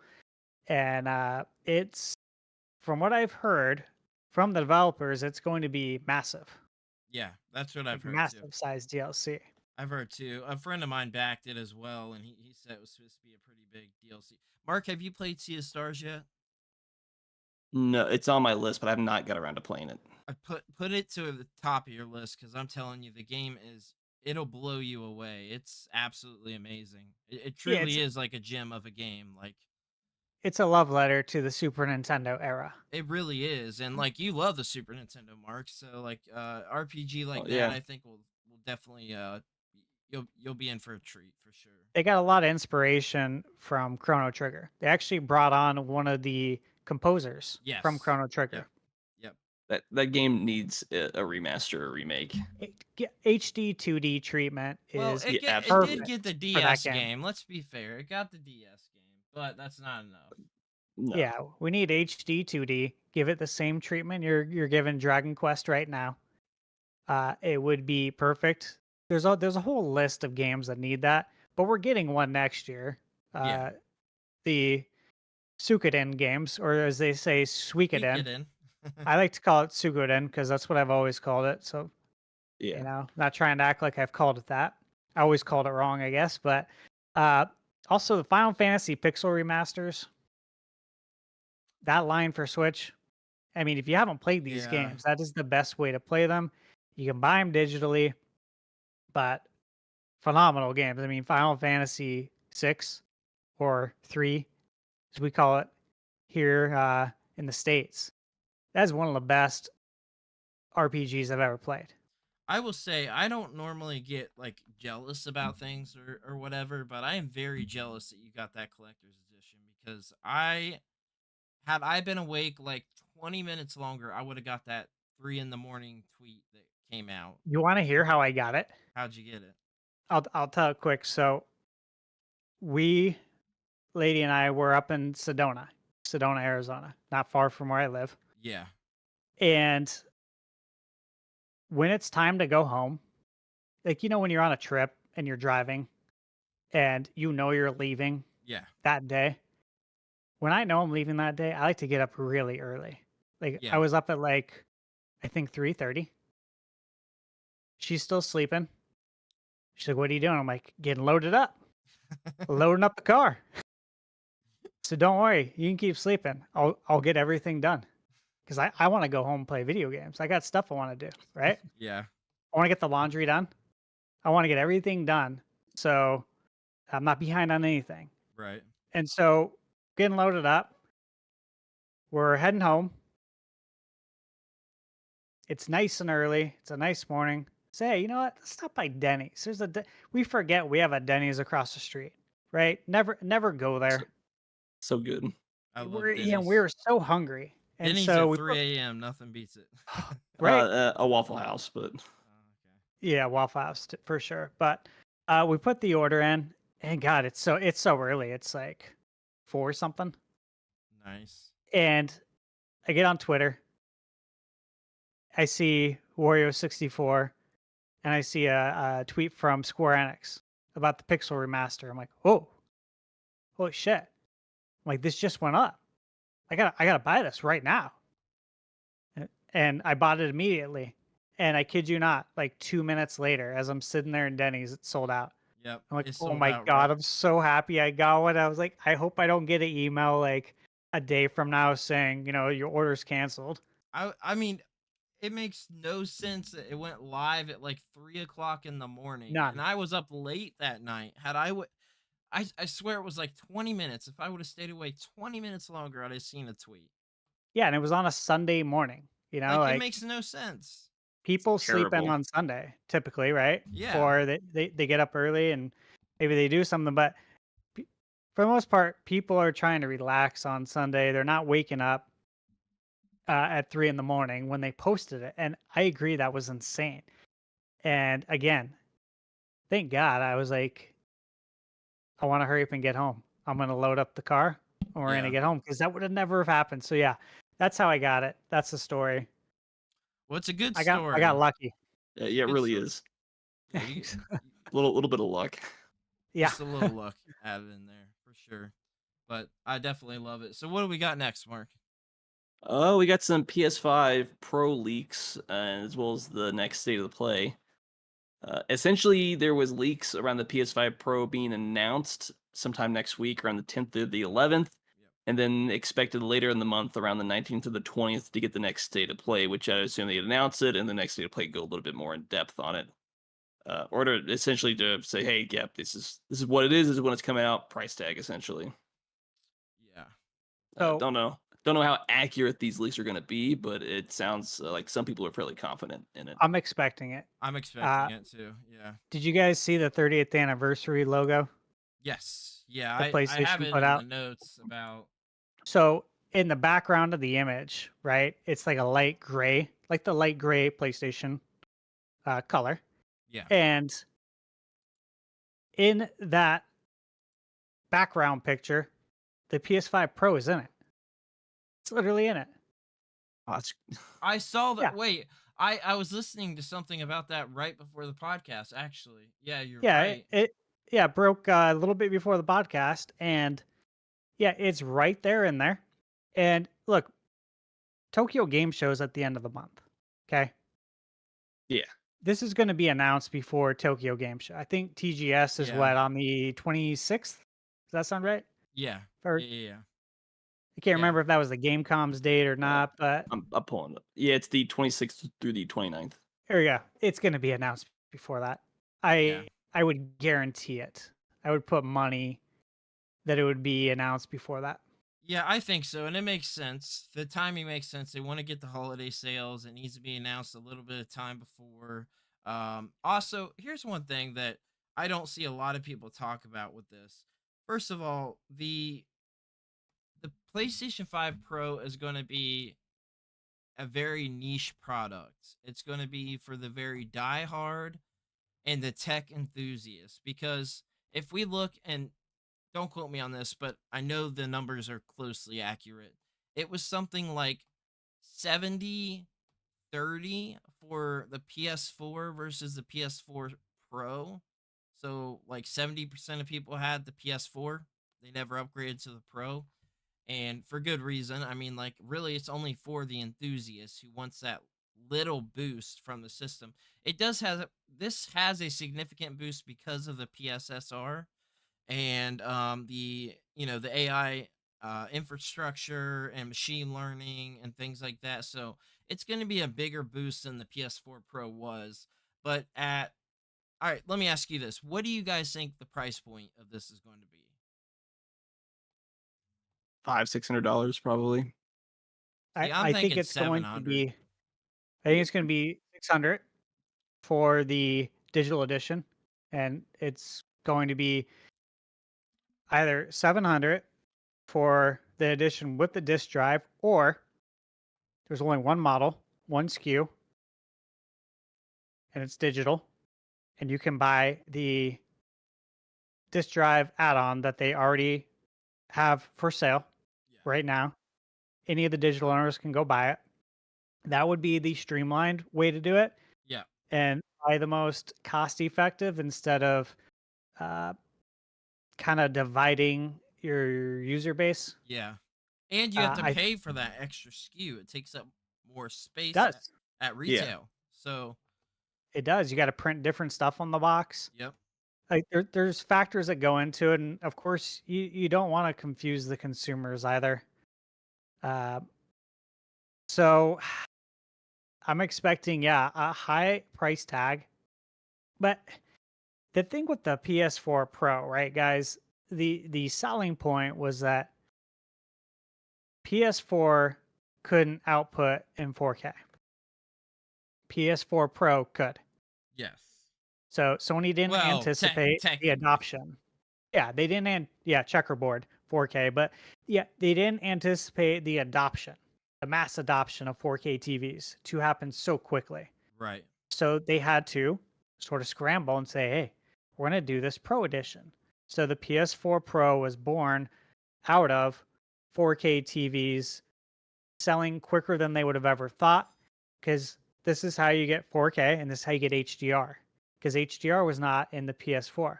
Right. So now my question is, what is the selling point now? People haven't mass adopted it. No one has an 8K TV. Right. So even though you put 8K on the box for the original PS5, Yeah, and and I laughed at that when I saw it. I did Like, too. yeah, As soon sure. as I picked it up and I held it in my hands, I'm like, 8K? What are you talking about? Now look, I know we're going to get like this PS5 Pro. I've seen the rumored specs, and yes, you would have to presume that games currently that are running at 30 frames per second should run at 60. If that developer chooses to optimize it, like you look at a recent game, Dragon's Dogma 2, that came out Yeah. this year by Capcom. You know, it's running at I think 30. 30 frames. Yeah. I couldn't remember if sometimes it ran at 40. I know there's been a couple of games that have unlocked frame rates and they run between 30 and 40. But you'd presume it's going to run at 60, right? It's going to run, you can run quality mode right now Yeah. on the Pro and get 4K at 60. True. Yep. Is that enough? I Is don't that know. enough for everyone? It's not for the average consumer. Like I said, this is for a very, very small niche market. And I actually Yeah. see the split of this being a bigger split of it being like an 80-20. I 80% do are too. sticking with the PS5, 20% are grabbing the Pro. Like I see it being a bigger split, but I will say I and I told Mark this before. I think that the AI, machine learning, and infrastructure of what PSSR is doing, which is basically just DLSS, but the Yeah. AI machine learning is the big part. That's what stands out to me because it's learning over time. So every time you play a game, it's learning more and more, just like any other AI system.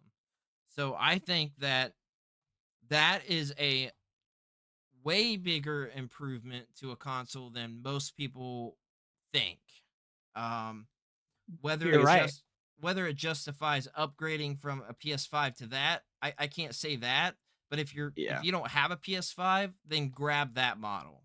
Is what I would say. Yeah, I would say with that said, because it's not a selling point to upgrade. Plus, when the PS4 Pro came out, just the economic realities of the average cost of living is a very different reality. I think I it's agree. going to be a bigger skew because more people, it's just harder to afford. On the just go with the upper hand, $700. Even if you trade in, you might get half of the value of your current console to kind of upgrade, and Well, it's a big upfront, especially if like, well, what I yeah. have works just fine, and I can continue to use this for a few a few more years to come. And I don't want to be a hypocrite in saying anything because I will 100% be grabbing it for the channel. No matter what, I'll be grabbing it. Even if Xbox did another console, I'd grab it for the channel, and that's the only reason. That's the only reason that I own a Series X. Honestly, is for the channel, and I've got my use out of it for the channel.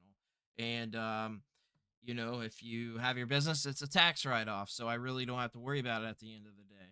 But I think that there is more potential with the PS5 Pro than maybe we're thinking on the surface level.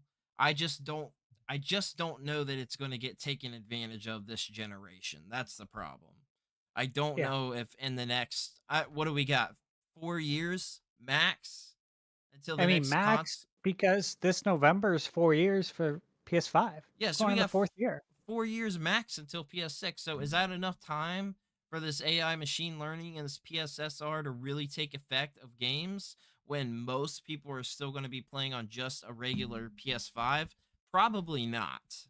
I'm going to Especially if the hardware has it, but are the developers really going to take advantage of it when they know they have to develop for hardware that doesn't have some of these advantages? right. You have to keep both in mind. Yeah, you got to keep both in mind. So is like the PS5 Pro really going to get fully taken advantage of? I don't think so. That's the thing, and that's what we need to know. And Sony should be coming clean and telling everyone what it's all about, and it selling everyone on why we need to buy this, why we should upgrade. They have to come out with a good reason for everyone that everybody, including all the casual gamers, can understand, right? Because yeah, like we understand the AI stuff. A majority of the world does not. Exactly. Yep. It's going to be adopted very slowly, Yep. slower, I think, than the internet. When the internet came out, people are going to be slower to adopt AI than they were America Online. So it'll be Yeah. interesting to see how they sell people on it, because I also think some people hear AI And they get and scared. they get scared, Yeah. or they don't like it. They think it's going to take their job, and in some cases it will. So, Yeah. Well, I mean, it already is in the games industry. It's very oh, it obvious is. that it's, Other develop. countries are worse. Yeah. Other countries are worse. But I agree. That's a great point. I mean, people are going to be scared of hearing that word AI. It's almost like I don't know a better way to put it other than like a trigger word for people to get upset or think, oh, that's bad. Like I don't want nothing to do with that. I want absolutely nothing to do with that. It's taking all the jobs here. I won't have a job anymore because that PS5 has AI machine learning. Like people just don't know. They don't get it. Um, but I think the adoption rate is going to be very, very small. And the PS4 Pro, Sony didn't make a lot of money on. They didn't sell a lot of them. I expect it to be the same thing for this, and I expect their loss to be bigger for the PS5 Pro than it is for the PlayStation 5. Don't quote me on this, but I think that their loss was pretty significant at like over $150 a loss a console. So they're making it all back in software sales. And this one's going to be even worse. Like I said, I don't know the exact number off the top of my head, but I think it's around that number. But the only person that doesn't lose money on console sales is Nintendo because they do it right. And Yeah, also, they don't have like super high end consoles as well. So they're not yeah. using like crazy, architecture and stuff like that. That's But always been their business model, and they is they to just not don't. lose money on hardware. Yeah, and the one console they lost money on hardware was the Wii U, right? I Yeah, and it think. was a Yeah, it's very small very amount small. compared to the Yeah. competition. All right. So Yeah, actually, no, I just want to say one thing because I pulled up an article back from August of 21 saying when the $500 PS5 They came out and said, yeah, we're no longer selling this at a loss. Oh, really? Well, that's Yeah. That usually good. happens over time. Usually at launch for Yeah. the first year or two, couple of years, when components are still higher price or Well, and when then you're in a set contract. they change components too. Maybe they find cheaper Yeah. components and things like Yeah. that, stuff like that. So that makes sense. I mean, But I mean, the Pro could still obviously lose money. It's, I guess we'll find out in time. So well, And the if they thing is that PlayStation hasn't come out with a lot of games. they haven't, They, no, no, they yeah, really this it's haven't. generation, from the PS4 to the PS5, it's a huge drop off. it is. And so I know we all know that you make the money on the software, but this is unlike anything we've seen before from Sony as far as how many games we're getting. And look, hey, I don't complain about it. I know a lot on the internet complains about it and is upset they're not getting enough games. You know, I look no further than to all the games behind me. I don't need you to release tons of games Yeah, that's how. I mean, because Yeah. I I can't even have a stay caught backlog. Let's up. get real. Yeah, let's get real. We all got backlogs. And if people just played some of their games from their backlog, they wouldn't hyper focus on the fact that they haven't released a lot of games. So, yeah, it'll be interesting because I just don't see that they'll be able to make as much money back from their software sales. And you do have to factor in all the losses. I mean, you got to factor in Concord.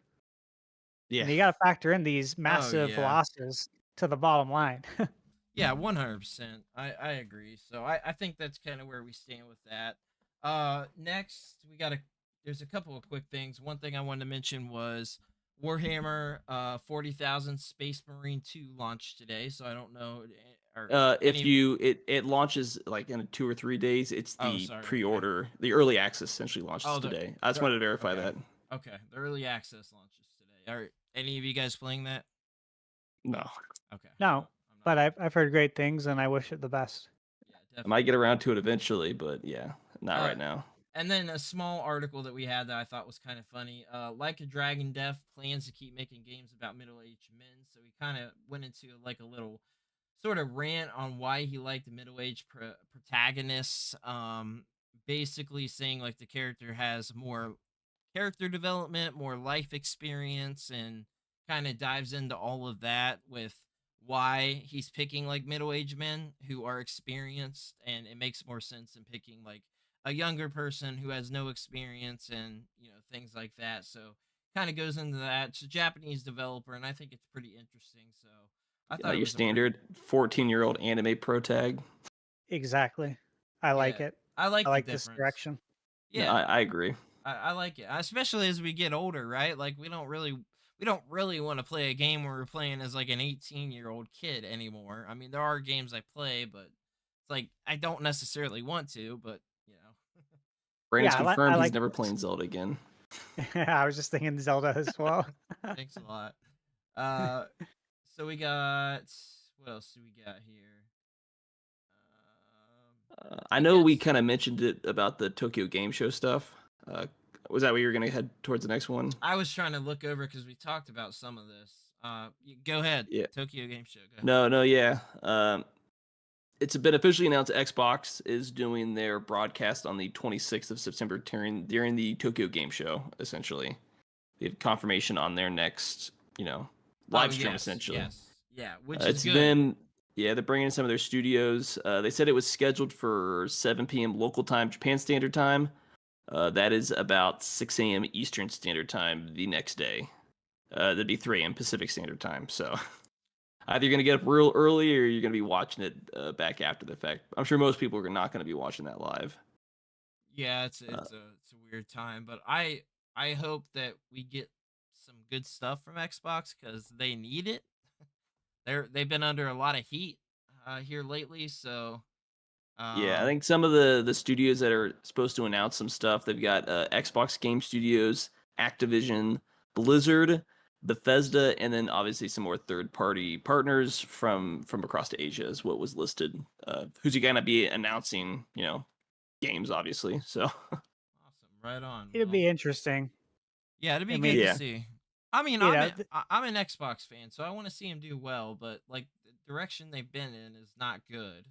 we need all of them to do well Yeah, in order for the consumer to win because we uh, need the competition. So no absolutely. doubt there. But it'll be interesting. Like Xbox has really taken advantage of absences from Sony and Nintendo at these big shows, Summer Game Fest, Yeah, yeah, Gamescom, and now this. Like they've taken advantage of it. So smart on their part, but it'll be interesting because as you guys know, Xbox does not sell in Japan.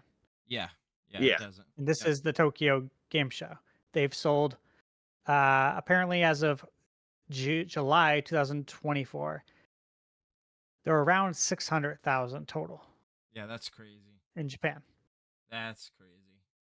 Yeah, it's Yeah. unfortunate. I hope that they do Yeah. well. We'll kind of zoom through the rest of this because we're getting a little late on here and we got to record a podcast after. But I did want to mention the quick Zelda timeline update. Did you see this, Steve? I assume you I already did. saw this. Yeah. So Yeah. it kind of just solidified what we all thought, that Breath of the Wild and Tears of the Kingdom are their own games and they're not connected to any other timeline. Um, I thought this was kind of hilarious because I saw a bunch of backlash all over Twitter, and I'm like, you guys are idiots. Like, I kind of thought this from the beginning, to be honest with you. They were their own thing, and Yeah. let's be real here. I defend timelines for weird series, like even like Mario, because there's like a supposed timeline out there for Mario, which makes no sense. But they did not design these original games with a timeline in mind ever. Zelda 1 and 2, they did not design for there to be like an extended, 40-year-old timeline that's going to go on forever and ever and ever. So some of these I feel like are very throwaway, like they threw away in the imprisoning war. The last game in there, Zelda Triforce Heroes is in there. Come on, give me a break. I mean, that's the whole hero downfall timeline, is just the games that were just kind of thrown somewhere, pretty much. But that Yeah. game That's the is way I like, looked at it. it's just a puzzle multiplayer game. There's like there's nothing Well, and I beat it over and over, multiple times over online with people. And I well, like it. where's the CDI Zeldas and where's That's Link's crossbow training? that's all I've been wondering. Link's crossbow training definitely is super important to this timeline. I don't get it. Well, You know, excuse me, princess. classic. Love that cartoon. I actually pre-ordered the cartoon on DVD. I don't know if you guys Oh, saw. that's great. No, I didn't It, see that one. it just went up for pre-order. I think last week they're reprinting it. But Oh man. here's the thing. I don't need a timeline in Zelda. Like it's not something that I need. It's not something that's missing in my life. Do I appreciate and respect that they're trying to put one together, or that they're publishing one? Sure, I think that's great because our people that want this. I think there's one other factor, and that is the movie. And maybe they're trying to get their ducks in a row before they go tell an actual story in this movie. Yeah. And I personally, when I saw this, I was like, interesting timing. And also, I heard that our new Zelda game, Echoes of Wisdom, is not part of this at all. That's what There's some that's what I heard. There's Yeah. some clarity on that issue because I'm like, oh, where's that? Must not be part of that. But I do think that they're getting all of this online and putting it in front of us because it will tie somehow into the movie. That'd be nice, at least the way I see it. But I've Would always be. seen it as the Breath of the Wild was kind of what the series needed, is like a soft reboot, as far as, even away from the timeline itself, just the series itself. We're doing something different, and we just want to kind of somewhat break away from what we've done in the past. Just soft reset. We are not tied to other games. We can just kind of do what we want moving forward with a clear mind of what we want to do. And that's kind of what Zelda's always been. It's It you can has. retell the same story in a different way 1,000 times. Yeah. And Breath of the Wild to me is Zelda on the NES. Yeah. Yeah, But, Fully it is. realized. but open It's- world. Yes. Fully realized. Exactly. I'm It- glad it's I'm not the only beautiful. one that said that. No, It's the same that's why I game. love it. It's why I love it because the original Zelda, especially playing as a kid, you have no direction. You don't know where you're going. You have to burn bushes and bomb rocks to find dungeons in the game. There's no hand holding whatsoever, and I love it. And that's what I loved about Breath of the Wild. Is like, "You- I don't know where to go. Well, you better figure it out. Take a No one's direction gonna and tell you. go. No one's gonna tell you where to go. You better look at your map Nobody's and holding your figure hand out in what. that game, that's for sure. Yeah, start making markers on your map. Get a game plan together. Do you want to go hit all the towers and open up the map so you can see where you can go and what you can do first? It's up to you. Do whatever you want. Love it. Yeah, I think it's cool. Absolutely. I think it's cool. So, definitely a fan. And I think the timeline's kind of throwaway, kind of whatever. What else we got, Mark? I think we should just get into the big One news more, I now. guess, technically small thing for Mario and Luigi Brothership. If you are in France, from the game store Micromania in France, it was announced if you when you pre-order the game, you get a Steelbook as a bonus, essentially, which Nice. is cool. It just sucks we're not getting that here, or maybe not yet. We probably won't Yeah, because unfortunately. Link's Awakening got a really nice steelbook. Yeah. The ones they were And, showing us, it's kind of like not a fully white background, but pretty much white with just one with Mario or Luigi, or maybe it's kind of flip-flop. Or one side's Mario, one side's Luigi, but I mean, steelbooks in general are pretty cool. This is the steelbook for Link's Awakening in Europe. It's so Sick. dope. It's a Game Boy. And yeah. literally the back of it, you can hear that it's embossed. Oh, It's that's raised, great. and then this is the inside showing the Yeah. actual screens from the game. I thought about buying that separate. Yeah, Just to this is have. rad. It is so cool, and it's like, man, people would have loved that here. They would have ate it up. But I'll you tell know, you what I did get. I got the little box set for Link's Awakening. oh, the book, Yeah. the one. Dreamer Yeah, edition, I Dreamer think. edition. Yeah. Yeah. I also got. I'll grab these real quick while you guys are talking and show you. Yeah, it would be nice if Mario and Luigi, if the actual steelbook came to the U.S., but I People feel would like buy it. People love steelbooks, especially with they neat, do. unique This designs is like on the them. same thing. Exactly. It comes with a book. Yeah, it reminds me of the Breath of the Wild Adventurer. I think it's the Adventurer edition. Yeah, I've got that Yeah. too. Yeah, I bought that for one of my friend's kids. He got a Switch for his birthday, and I wanted to get him Zelda, and I got him that edition. So yeah, it's Oh, cool. yeah. It's cool when they do that. You have in your background. My Oh, holiest of holy definitely. grails is the Master Edition for Breath of the Wild. Oh yeah, That I'll No doubt. probably never own unless I come over there and steal it. yeah, probably. I've It- looked for years, and it's just I've gave up. When they reached $1,500, I said, "Nope, I'm out." I had no idea that they were that much. I looked maybe a year or two ago. I'm like, oh shoot. I mean, I That's cool. tried to get one when you could get them when they were new, but I just couldn't get it. It was unfortunate. I had to settle with the other one because the weird thing is there's like multiple editions of Breath of the Wild because there's a smaller edition box I've got too that's a little bit smaller than the Master Edition, and it's called Yeah. I forget what That the one. edition. Right behind me. That one, yeah. And then Yep. there's the one that comes with a book. There's two of those that come with books, two separate ones. So I don't have the second one of that, but I do want to get all of them just because Breath of the Wild and Tears of the Kingdom are my favorite games now. So eventually I'll find that Master Edition, but I hope you do. I'm not paying those prices though. That's crazy. I just think No. that's ludicrous for a game. Personally. It is. Yeah. It is. So, I guess the last major thing that we had was, and I don't remember hearing anything about this, but they came out and said don't expect any kind of announcement for the Switch successor in September, but they're still expecting it to get announced sometime later this year, pretty much. Yeah. I saw this and I was kind of weird because I was like, I thought the original exception was October, is kind of what a lot of people were expecting, or maybe some rumors were around that. But and the other thing is, it was kind of essentially Nintendo kind of was wanting to prioritize their stock, but they're not going to go full into production essentially for it until it's actually announced. So obviously, probably at least a 6-month window for them to pile it up. But I guess there's a lot of consensus on it's coming out next year. It's just when is it actually going to get announced, and what time next year is it actually going to come out? So I've heard a lot of stuff on this. I'm following up very closely. I've heard the components are already in mass production. They Yeah, went I've in heard last that too. last week, Yeah. and usually once they go into mass production, it's not very long until No. they're ready.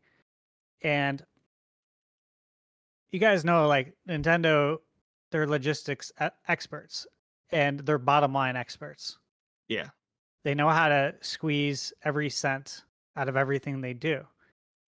And you don't mass produce a console and then let it sit in a warehouse for months while you're paying rent Yeah. It's on just that. They storage don't. costs money. Yeah, what I'm saying is I'm not buying it that it's going to come out later because that costs money and you don't do it unless you're ready and they know how to do it. Yeah. So I expect it. I do still expect an announcement in September. They cleared the slate. They had back-to-back directs the same day to clear September. They put out the Yeah. red carpet, in my opinion, for it. The only scenario that I could possibly see, and I've said this on the Nintendo Byte podcast as well, is that the grand opening of the Nintendo Museum is October 2nd. What better way to have a grand opening than to announce and introduce the Switch 2 at the museum? It actually makes a lot of Yeah, sense now that you think about it. yeah, that does Yeah, make sense. and they have the consoles up top at the museum. They have all the consoles, like huge ones. There's an empty spot next to the Switch, and there is I would say they have a spot that's covered by cloth. Okay, it's the Switch 2 because you don't build a museum, and especially with all the time Nintendo's put into building this museum, they've had years to do it. Yeah. You don't build a museum and do a grand opening on October 2nd just to put it under construction in a month or two, so then you can put in the Switch 2 giant console. It's already there. Oh yeah, for sure. You only have one grand opening. This isn't a restaurant where you sell it to someone and you put a grand opening sign up that says now under new ownership. This is Nintendo, man. You have one grand opening to do something really special, and the stars have aligned. Now, me personally, I think that it's very strategic that they're opening it up on October 2nd. It was supposed to open. I don't know if you guys know this. It was supposed to open in March this year, Oh, and it was okay. delayed. It was delayed. Okay? You delayed a museum being open. It was originally supposed to open a little bit before that as well. This is the third delay. Now, let me ask you this. If the Switch 2 was supposed to come out this year in 2024, like we all planned, like apparently Nintendo planned and developers, you would have shown the Switch 2 at the grand opening at the museum in March, and the Switch would have launched probably 6 months later. A 6-month lead up, pretty Yeah. standard. So if you do the grand opening and you show the Switch 2 October 2nd, 6 months later, we're like right at March 3rd, which was when the Switch came out. Yep. 6 months later would put us at the Nintendo Switch 2 release date. So I personally, if it's not September, I really do feel strongly about the October 2nd idea because it's the perfect time. It was delayed 3 times. When you add everything together, it makes sense because the 6-month lead up would bring us to March 2025. Yeah. Yep. Yeah. I mean, that makes sense. That makes sense. I guess we'll just have to wait and see. Yeah, I guess it's that's gonna be kind of fun. where we're at. I guess we'll hit one topic here real quick because a couple of these are kind of just fast topics basically. Do you play games digitally or physically more? Di- physically. Physically for me. Physically, but if it's only available digitally, I'm Yeah, not gonna be like, "Oh, I'm not buying it." same. I'm definitely buying it. You know what I mean? Like, I just so happen I buy all my games physical, but I definitely own a lot of digital games. So, it, I prefer physical all day. Yeah, same That's here. just Yeah. the fact of the matter. Same Yeah. here. Same here. Yeah. I'd say I prefer physical, but I primarily play on PC, so I get it. Obviously, I'm gonna get it digital on PC, and then I Yeah. usually at a cheaper price, I will then turn around and get it physical for another console, down I the road. Yeah. weirdly got sent 5 codes in the past like 2 days, so like I do digital games all the time, especially for reviews or coverage or whatever. It makes sense for me, and it's easier for developers to give out codes than it is to send out like a physical copy and stuff like that. So, Of and course. there's also cases where I buy sales, 99 cents, dollar a game, $2 for a game that I want to play. So, um, and then also, do you consider PlayStation Plus Premium a good service? Gonna say no on this one. Yeah, I'd agree with you. Well, I was looking at this earlier because It's I'm locked. gotten I'm locked better, in for a but while. Yeah, premium or I plus? premium. Premium. I Oh, stacked it, oh, so I that's a got rough locked one. in. But I stacked it at a stupid deal. I took advantage, just like Game Pass. Yeah. I Oh, got 4 years of Game Pass, I think, for $120 oh, that's not bad at for all. 4 years, That's $30 really a year. that's really good. Yeah. So I did the Xbox Gold, Yeah, I missed out on the doing that. Xbox Gold hack, and I Yeah. got to do something similar with PlayStation. So you know, um, I had to look up how much it costs again just to like refamiliarize. So it's $17.99 a month or $160 a year. It's a Yeah. lot. That's more than Netflix. It is a lot, and I think it's great for a certain gamer, right? The problem with this is, guys, I own too many games on this list. Like So you can't I'm take looking, advantage of it. yeah, I'm looking at a list of all the games, right? And it's like I own a lot of these. So sometimes I can, sometimes I can't, and other times they're just games I don't care to play. But for example, this month, Plucky Squire, Oh yeah. Yeah, yeah. I get that free. That was a game I was gonna buy. So I was pretty happy about that. So it's had some good months. I know it's hit and miss. Like looking at August, they had Lego Star Wars: The Skywalker Saga. That's a great game. They had Ender Lilies: Quietus of the Night, but I own both. So I'm not gonna wait around, right, for Yeah. these games to hit. I really got premium for the older games, and that hasn't really panned out that well so far. And they still don't know how to emulate PS3. I That's still Which gotta terrible. makes no I sense. still gotta play on the cloud, and I'm like, Well, no, here's it's the thing: is trash. PS2, because what they're doing is they're bringing the PS4 versions of PS2 Yep, games to the service, but no PS2 games. I know. Like, are you kidding me? You don't know how to emulate PS2? We can do it. The modding scene has done it. You know what I Yeah, mean? they have. No, they Like, have. we did it a long time ago. Um, Crazy, just crazy to me. I think Right. it's insane. It's like, why don't you hire these people that have done this? Well, like Give them a tr- Sega did. Sega hired for Sonic Mania. He did a Sonic ROM hack of the I think the original Sonic the Hedgehog, and they're yeah, like, "Wow, this is phenomenal. Let's hire Christian Whitehead." And then he made Sonic Mania. So, yeah. That's a great story too. yeah, it really is. It's a Wish we really good had more story. like that. I wish we did too. Okay, before we got two quick questions. I did not mean for us to be going this long, but we all grab things to show off that we picked up recently. Mine are super simple, super easy, and kind of dumb. But one thing is in another room. But I had like 15 Wii's during COVID, and then I accidentally sold off my personal Wii. So I picked up a new Wii, but it's in the other room. But I also got Wii Sports Resort, the big box version complete, which is really cool. And then Nice. You might think this is dumb. I don't. I love it. I'm a big Sonic fan, but I got one of the Sonic 3 displays already because it was empty. Nice. So, They put all your Sonic stuff in there. well, I'm going to get all the plushies, so I'm going to store them in there. But Oh, I Fair love enough. Sonic. that's all I got. Well, I got the Sonic Mania right over there, right? I You got got it the over big here box. too, You but got it? you can't see it, just barely right there. Well, one pickup I got earlier this week. That's the oh god. Oh, that is cool.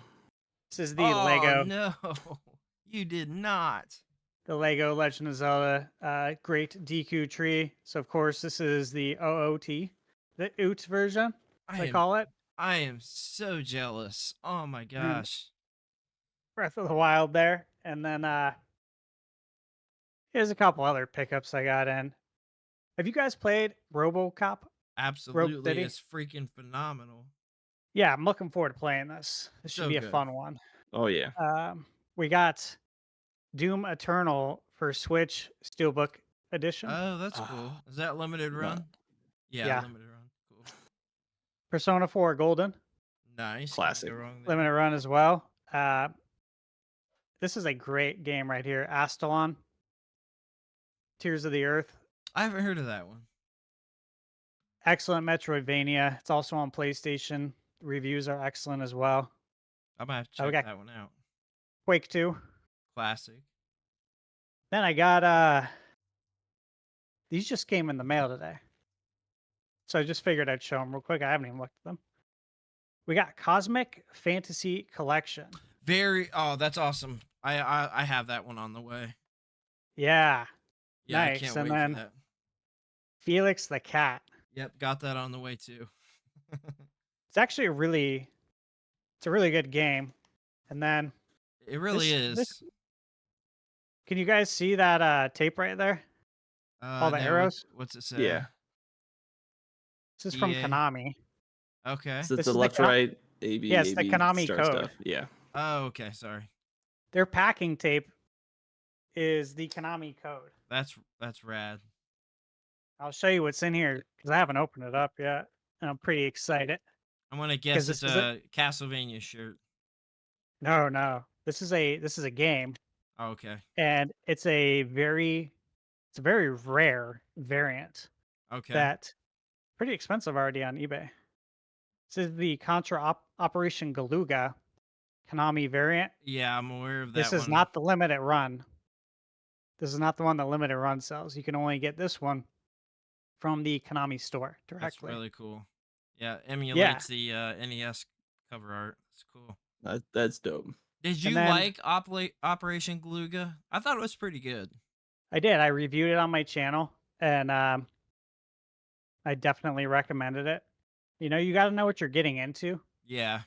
with that Well, game. I got a game I got to share with you. I'll get you a code for it too that's just like Contra, but Contra on steroids. Really good. Good. It's not out yet, so And it's not Iron Meat, right? I cannot confirm or deny anything. Because I beat that, and I'm Beat- reviewing that. I got the code for it, and I already beat it. Oh, okay. Cool. So if it is that, but I got one more that I was very lucky to get, guys. Okay. One more game. Okay. Let's see. You Let's ready? see your lucky streak. Oh my god! Factory What? sealed, baby.